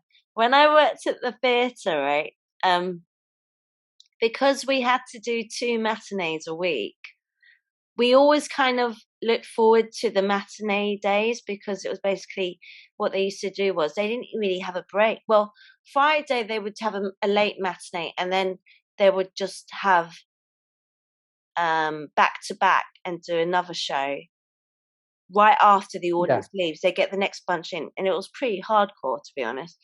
And then the Saturday you have a little bit of a break between. But when it was the matinee days, we kind of secretly hoped that that would be a good day, because the actors, and this is going to sound so bad, because they've done 2 shows and they're also really tired. Every now and then you might see a little bit of a slip up, and there was and there was the original guy who played um what's his name, her husband in the show. I can't remember, and in the film, I don't remember. What's his name, Tom? In the Oh, film, what Roxy's husband called. the character name or the actor? Oh no, that's John C. Riley. But Yeah, Roxy's husband in oh, Seamus. Is it Seamus? yeah, I think so. I can't remember the names to be honest. Oh, Amos. Amos. Yeah, I just remember Roxy. Yeah. Such Oh, a that's a standout really good name. Yeah, song. Yeah. No, I love that song. But yeah, there's that, you know, that famous song where it goes, Cellophane, Mr. Cellophane, that one. But when it was yeah, the matinee day, I can't remember if it was the first performance or the second performance, but he was obviously tired, and you know, you just every now and then you'll get like a brain freeze, so you'll be talking and then suddenly you forget what you're talking about. But this is yeah. live, right? So there's people watching him, and there's a full auditorium, and it was during that song. And there's one bit that goes, I can't remember, so I'm not the singer, I don't have to worry about it. But he forgot the lines while he was singing, and he and he did this. He went under da da, under da da, and his hands went up like jazz hands. Me, and that's I, all I remember that. Yeah, maybe he got away with it. But yeah, there were funny things. That's the fun thing about working with theatres. and the Yeah, and the dance captain, I was standing with him because he was just watching, and his face when that happened was hilarious because he's kind of like their boss, and he's watching that as that's so that's what I remember from that song. But yeah, no, definitely Chicago. It is a very fun film. She's really good in it actually. Renee Zellweger. She got very skinny for it, but yeah, and it yeah. wasn't long after Bridget, was it? So No, I think she quite a was difference. under a lot of pressure to lose the weight really fast, wasn't she, for that film? Yeah, A bit like what's his face? He's well known for doing that. yeah. Christian Bale does it a lot, doesn't Yeah, he? yeah, Goes up and down. yeah. Which I spoke about with Rachel and Jason, which is really dangerous if you're doing it very drastically and very fast. Yeah, It's extremely it is. dangerous Yeah, for and the he does body. it over and over, doesn't he? So Yeah, he's going to end up killing yeah, himself. Mad man. But apparently, so she had to lose the weight for that film. But apparently, Catherine Zeta-Jones had to plump up for that film, so she had to put on uh, extra weight. yeah, I think Renee Zellweger deliberately lost the weight because that was her. That had nothing to do. I mean, no, she obviously had to lose a bit from Bridget Jones, but she didn't need to go that far. I think that was the pressure she put on herself, possibly as well. But I remember seeing an interview saying Catherine Zeta-Jones was saying that actually they asked her to put on a few extra pounds, which was unusual because she said that yeah. usually they're telling them to lose more weight. So, yeah. But yeah, they're all really good in that film. John C. Reilly's very good in that film for sure. So yeah, no, I was surprised because Richard Gere's a very good singer, I thought, but I don't know what the reports were. But there you go. Did you like Chicago? Yeah, I haven't seen it in ages, but Yeah, yeah, it was enjoyable. Roxy's my favourite song, obviously as well. That's another one. Yeah, Yeah. So, all right. Any one of yours? I think my last one. I'm going to go for Silence of the Lambs. Okay. Yeah, I think. I mean, it's a great film, Yeah. and I think What's the Jodie film? Foster's. Yeah, Okay. and yeah, Jodie Foster is amazing in this film. Chloe. Uh, yeah, so she's kind of like fresh out of the FBI academy. She's like really brilliant at what she does, and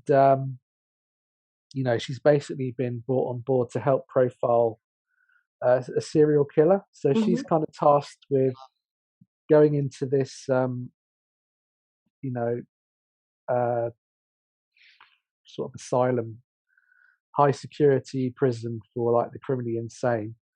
So she can interview Hannibal Lecter and get his Yep. thoughts because they think that he might know how to identify and catch this serial killer Yeah. called Buffalo Bill.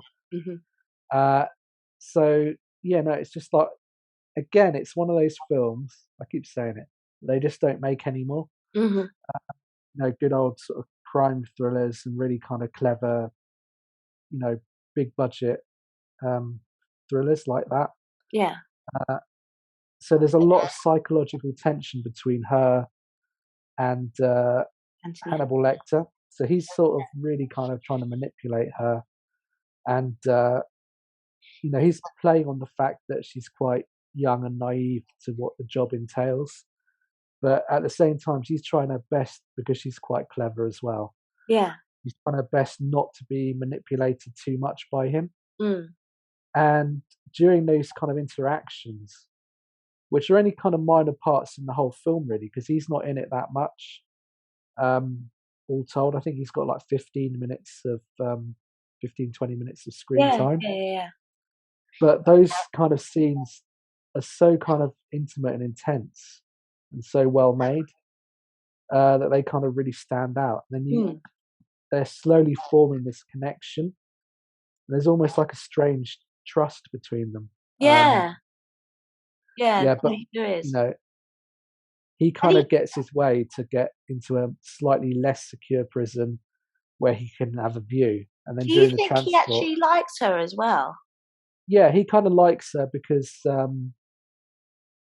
it's difficult to say why he likes her. I think Hmm. partly because she is clever and Not she in a kind of nasty does, way. He's clearly not interested yeah, in killing her or anything. no. But But he he, finds, I think he finds her really interesting to analyze as well, which is part of it. Because he yeah. used to be he used to be a doctor of Oh, psychology. okay. So, I never knew that. Okay. yeah, he used to be a shrink basically, and he used to help out the FBI himself. Oh, okay. Uh, and before they realised that he was actually a serial killer as Hmm. well. So yeah, so it's just really the relationship between them is really interesting, and then at the Hmm. same time, the whole thing about her hunting down this serial killer. Um, and they go into a lot of detail about forensics and things like that Hmm. that you didn't really see a lot of at the time in films No. like so the way she kind of works through identifying this killer is really well written. Yeah. And then throughout, Jodie Foster, she's got these problems that she's had since childhood, these kind of memories that really affect her. Hmm. And I just think it's really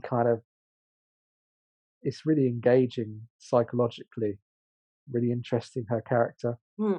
and the arc she goes through. And then obviously at the end, when she actually finds out where Buffalo Bill is, she kind of, it's this whole thing where he opens the door to her. She's sort of, you know, she's in the right kind of area. She's not sure this is the place, but she's going to knock on this door and see this guy to ask him a few questions. Yeah. But as soon as he answers the door and lets her in, she knows that this is the place, and she has to sort of keep on a front. So she doesn't want to reveal that she knows that he's the killer. Uh, it's just a really great scene Hmm. towards the end where she realizes that she's in a lot of danger because she's gone there alone. Yeah. And it's in the Yeah, dark, isn't it? It's yeah, really and then scary. he switches off all the lights and it's in the dark. Yeah, no, it's a really great film. It's like one of the last really great films in sort of recent-ish years. It won Best Picture at the Oscars, and you think there Yeah, I aren't think been any horror uh, films that managed to do that. no, not really. I think it It won won a quite a lot, lot I of think. Oscars. Yeah, Hmm. uh, Anthony Hopkins and Jodie Foster, I think both won Oscars as well. Did he win Um, for Best Supporting Role, I guess, and she won? I have a feeling he won for Best Actor, which was a little bit contentious because of He was only in it for a short time. yeah. Yeah. So yeah, but I mean, no, it's a really great film. Yeah. Did she win Best Actress or Yeah, Supporting? I think she did. Yeah, Yeah, yeah, yeah. actress. Yeah, Yeah. No, she's very good in that film as well. I mean, to be honest, I'm too scared to watch it, but but I know, and I've heard and I've seen bits of it, and even she's gone down on record on saying she was terrified of him filming those scenes yeah, because she only ever filmed through a glass. That's the only time she saw him. She never actually yeah. met him. She was too scared.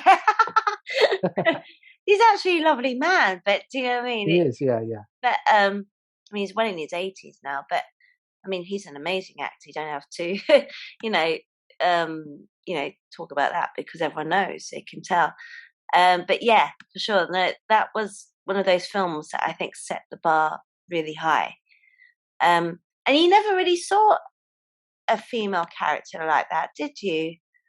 At the no, time, not particularly. No, and not portrayed in kind of like that's as another a male character. strong-willed, Yeah, FBI agent and very intelligent. Yeah, so that was manly quite type yeah character. a new Yeah, thing. Yeah, yeah. Sure. All right then. I've got one more, and I think we should finish it there, should we? And I know we'll probably have lots to talk about this one. But I'll hate myself if we don't bring it up. We have to bring it up. Ripley. yeah. I think I was tempted to bring it up because I think we We did have cover it spoken about it, briefly. Yeah, but we need to yeah, talk about it. So why Ripley? I mean, you can help me out with this one. So it can be both of yeah. us to finish off on. So why Ripley? So Ripley was originally meant to be written for a man, was it? Do we know who it was originally meant to be for? I don't think they'd cast it, but the character was a man. Okay. And then I don't know if they rewrote it first or whether they rewrote it because of Sigourney Weaver. Possibly because of Sigourney Weaver just really stood out, and I think they rewrote it to be a female character. But they basically didn't change anything on it. So did she audition for it, or did they just sort of hear about her or know about her and thought They might have heard for her, or maybe she auditioned for the other female role. Oh, okay. But yeah, I think basically the role itself didn't change, so they kept the dialogue pretty much the same, and then just changed the pronouns for Yeah. anyone else referring to her. Which I think that in that sense it makes it an interesting role because they don't kind of overly feminize the role No. and kind of suddenly because the back then as well the tendency would have been maybe to make her less proactive and more reactive. So it Yeah. might instead of being kind of active and identifying a problem and going for it, the way they used to write it is that the female character would always have to ask a male character, what's going on, what's happening. Yeah. Whereas Ripley was written possibly because it was still written as a man Yeah. Yeah. originally, that Ripley would take action and kind of lead the way. Well, she becomes And kind of like the captain, yeah, I guess, doesn't she? yeah, After everyone gets killed off or whatever. yeah. But I think because it was a cast of quite, there wasn't an A-list star in it at the time in the first Alien, and there was well-known character actors, but not really a kind of standout A-lister. No. And so what it was the film ended up being quite unpredictable. So people would go in not knowing anything about the film, and they wouldn't be able to know who would be the one that survives. Yeah. At the end of the film.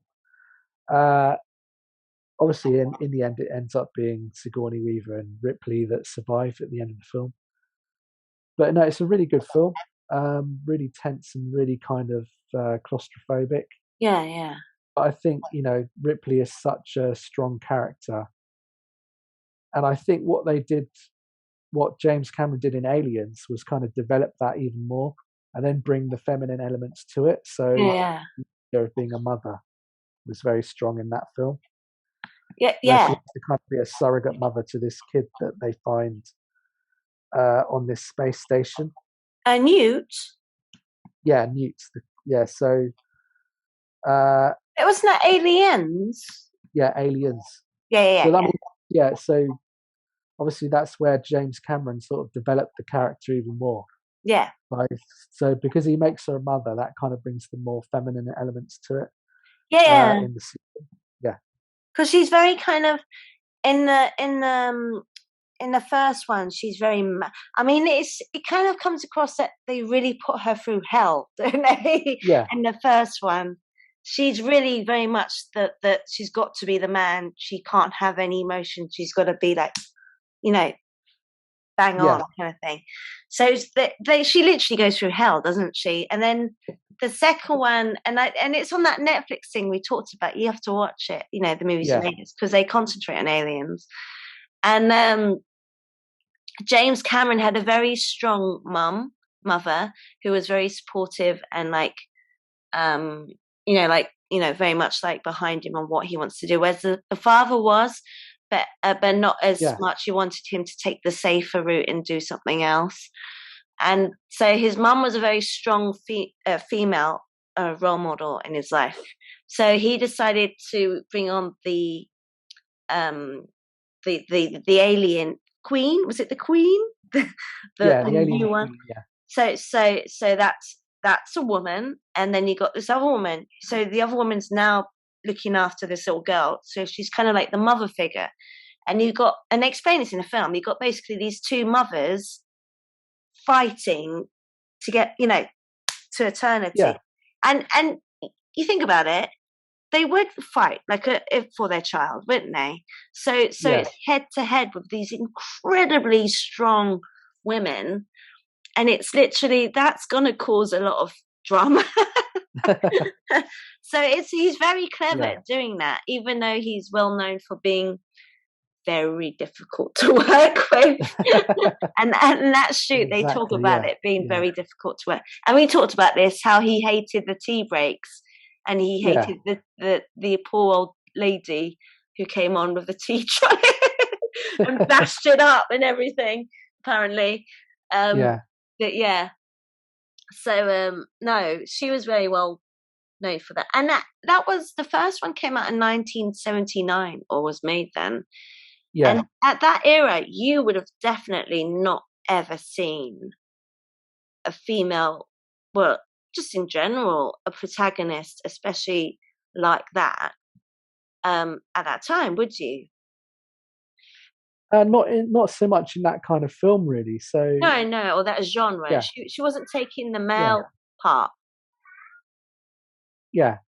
So I think it's just very interesting role. Yeah, for sure. And, obviously, the first two films are just classics. I think she's the one that kind of amazing. Yeah, set the way for all of those films, wasn't she? Yeah. I mean, it's because of her that kind of those roles. Yeah, those kind of roles became a bit more popular, and and Hollywood took more notice. Yeah, James Cameron he sort of changed Sarah Connor. Yes, in the Terminator film. So from Terminator 2, she becomes a lot stronger. She becomes a lot more even in the vein of Ripley. Yeah. First film. Okay, let's quickly talk about Terminator 2, because we can't leave the show without not talking about Sarah Connor. Go on then, that can be your film. So talk about Sarah Connor, and then we'll finish there. So that leads on to one James Cameron film from a very strong female character onto. Yeah. So in the first film, she's kind of like this. She's very naive, isn't she? Young, naive waitress that gets thrust into this kind of world-saving, completely terrifying scenario, and it's a bit more of a horror film, more intense. She's very sweet, isn't she? Yeah, she's quite sweet, and she's playing like the final girl. So she does find a lot of strength by the end of the film. Whereas when you see her at the start of the second film, when you first see her, she's been locked away in a mental asylum, and she's kind of been working on her body, becoming very kind of masculine and strong. She's very ripped in that film. But she's still really driven by this kind of obsession of ending the war, the future war that's not even happened yet, and also that protectiveness of being a mother. Yeah. So I mean, even though it's similar to Ripley, it still kind of feels unique. Hi, Lily. Yeah. Okay.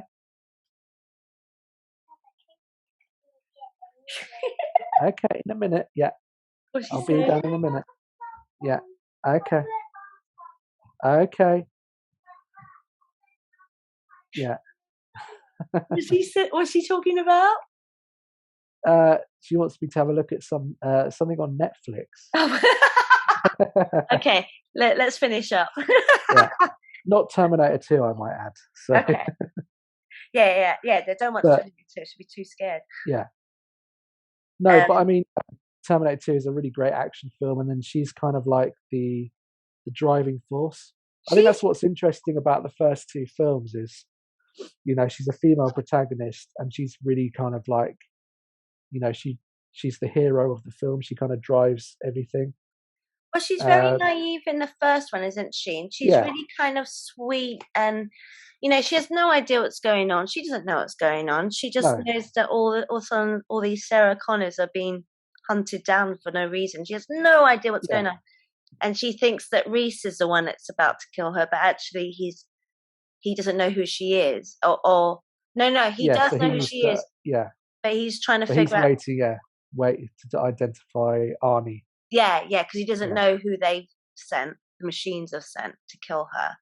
Yeah. So she's very much like, "Who are you? Like, what? Don't kill me," kind of thing. So, and then at the end, it kind of finishes with, the way it does. Um, Yeah, is that? you're terminated. Was it You that know, one? Yeah, yeah, yeah, yeah, yeah, yeah, yeah. You're terminated, effer, budger. ducker. Yeah, Just to be polite for our family audience. It's, yeah, effer. Anyway, so and then the second one, she's so ripped in that film, and apparently that yeah. film, she like gave birth to her child probably a couple months before or something insane, I and think, yeah, yeah. She and did, yeah, she got in incredible shape, and you can tell she's got absolutely no body fat on her whatsoever. And even Arnold Schwarzenegger was kind of taken away with her, her body yeah, change. Um, but then she obviously had to be as well, because also Sarah Connor, like you said in that film, it's a complete transition from the first one, isn't it? Because the second one, yeah, she's ruthless, like absolutely ruthless. She'll kill anyone that gets in her way because that's the way she's had to learn to survive, isn't it? So, in order to protect her and her son, and because she doesn't know who's out to get her, so she's become yeah, from very naive to being incredibly ruthless, incredibly gun ho, and yeah. just like she just goes for it, doesn't she? She won't She let does, anyone yeah. get in her way, and I think, yeah, Linda she's so Hamilton good. plays that so well She's really because good. she's got to kind of convey that 10-year gap between the two films. Yeah, So she's got to convey what's been happening and how she's kind of transitioned to this point. So she kind of wears that on her face, yeah. just being kind of so weathered and beaten down by the whole thing. She's very good, It's, isn't she? Like you said, because yeah, it's a complete transition. It's quite amazing how she's gone from this to this. Do you know what I mean? But then you yeah, think about it, over the course of anyone's life, or over 10 years, I mean, I don't want to say it's about all people because there's a lot of people that don't, unfortunately. But generally speaking, like in any rational, sane person, most people change and for the better. So yeah, it's quite, and it does make you think. But then why she's become the way she has, don't you? Because of the first one. So that's kind of like her past, and then Terminator 2 is kind of like her present, I guess, isn't it? Because you can yeah, understand what's happened from then to 10 years later when she's in this mental institute. And she's not, there's nothing wrong with her, by the way. They just all think she is. And then she plays up yeah, to it, doesn't she? yeah. She ends up playing up to it. Yeah, So, yeah. No, she's, that I think Ripley probably definitely sparked off, yeah, Sarah O'Connor. And then they've done like sequels about Sarah O'Connor, especially, haven't they? And things like that. yeah, Yeah, for sure. And actually, you think about it, John Connor. I mean, he wouldn't be who he was in the future. What was he? Military resistance. yeah. Kind of like leader of the resistance. Yeah, Yeah, if it hadn't been for his mother. And that's kind of like an interesting reflection on James Cameron and the relationship with his mother, because clearly his mother's a very strong-minded woman as well. Do you know what I mean? yeah, yeah. Exactly. Yes. So that's a very, yeah, interesting take on it. Good talk, good call, Tom. Is there anything else you want to say about Terminator 1 or 2 in Sarah Connor? No, I think we've covered that. I think they've pretty much done. Yeah. Should we do a quick fire round of any films that we don't really want to talk about because we don't want to go on anymore, but we'll just quickly name a few. We can just name off the top of our head, like our famous. Doesn't I'll have to give it a be go. Do females. you wanna? Yeah, do you wanna try one? Yeah, you go first. I tell you what, Okay, don't make it like female leads. Just do like any film that you remember an actress sort of really standing out. Doesn't have to be female lead. It can be okay. supporting. Can we talk about Emma? Not Emma. Sense and Sensibility. Yeah, if you want, yeah, We just quickly say, yeah. I like the way they bow. I really wish people would do that. Why don't people They do that should do, anymore? yeah, Yeah. Open doors for yeah, ladies and things like that. And when you greet, someone, the men bow and the ladies curtsy. I really wish people would do that. So yeah, that's another one. That's a nice one. That's a chick flick probably, I reckon. Well, give one that you like, that's kind of like, your best female Oh, performance. Doesn't have that's to be difficult. female lead or anything. Just name some. I think we pretty much covered all of them I really. think we've covered, yeah, most, yeah. Are there any Chinese films which centered around? Not really. I mean, I guess yeah, your Aunt Maggie, she did Yeah, a Maggie. few. Yeah, yeah, yeah. Um, Faye Wong Very well. Yeah, in Chungking Express, yeah. yeah, yeah. So We spoke yeah, I about. really liked her in that one. Mm, I think we pretty much covered it, haven't we? I can't think. Can I quickly say, because we talked about Meryl Streep, I remember Yeah, another film where she's strong in, but not to the extent where she is in River Wild. And if I don't mention it, I'm going to hate myself. Have you seen the film Sophie's Choice? Oh, I God. haven't seen it, but I mean, I know the kind of, It's gut wrenching. Like yeah. that, It's one of like, those I've never kind of found the right moment to no, get it's not into it. an easy film to watch. Yeah, Basically, she plays like a an ex-Holocaust. She's a Jew and she's been put in this horrendous, yeah, and she's been forced at one point in the film to decide who to keep and who to be taken away out of her children to get killed. And there's that scene where she says on the spot her daughter, but she doesn't know what she's saying. She's just saying anything. Um, yeah, and you just think, oh, can you imagine as a parent? I mean, you're a parent. Can you imagine doing that? yeah. If you had two children, like, and you had to choose I mean, which it'd just be one. horrible. Yeah, So that's another kind of sort of strong, isn't it? I mean, and also that's yeah, centered around her because it's called Sophie's Choice. So she has to make quite a lot of difficult choices in that film. But that's the one everyone knows her for. That's the main purpose of that film. Is that's the biggest choice she's had to do, and it's yeah. just awful. It just really like leaves you traumatized. So yeah. Any other ones you want to mention?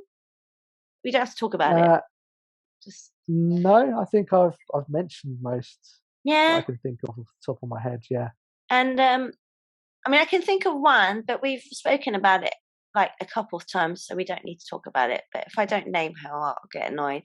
And she was very much a female lead in uh, Frances McDormand in Fargo. yeah.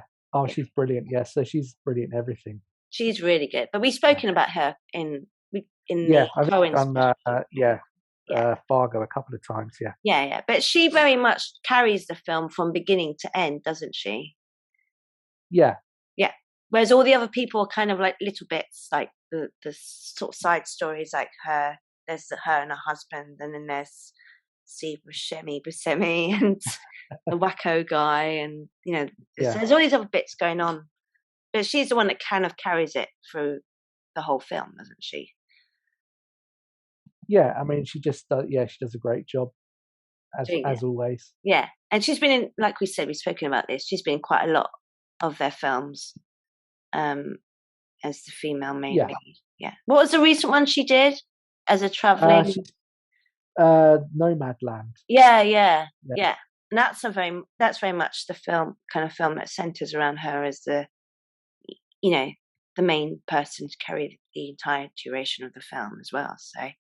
So yeah, I think we've pretty much covered everything, haven't we? So I yeah. think No, I think we've covered a good deal today. yeah. So all right, well let's end it there. Um, Anything else you want to say? And no, I think I enjoyed it. Good episode today. Yeah, yeah, yeah, yeah. Well, give someone or lots of people, things to do. Oh yeah, we've given them plenty of ideas. So Yeah, plenty of yeah, things. yeah. So, yeah, so for sure. All right then. Well, thank you, Tom, Thank you. Good to and be on again. thank you, and say hello to Lulu and your wife for me. I will do. Yeah. Oh, I love Lulu's little interruptions. They make it very Okay. fun. I'll go And sort out her TV show thing go she on wants then, on. and her dinner. Yeah.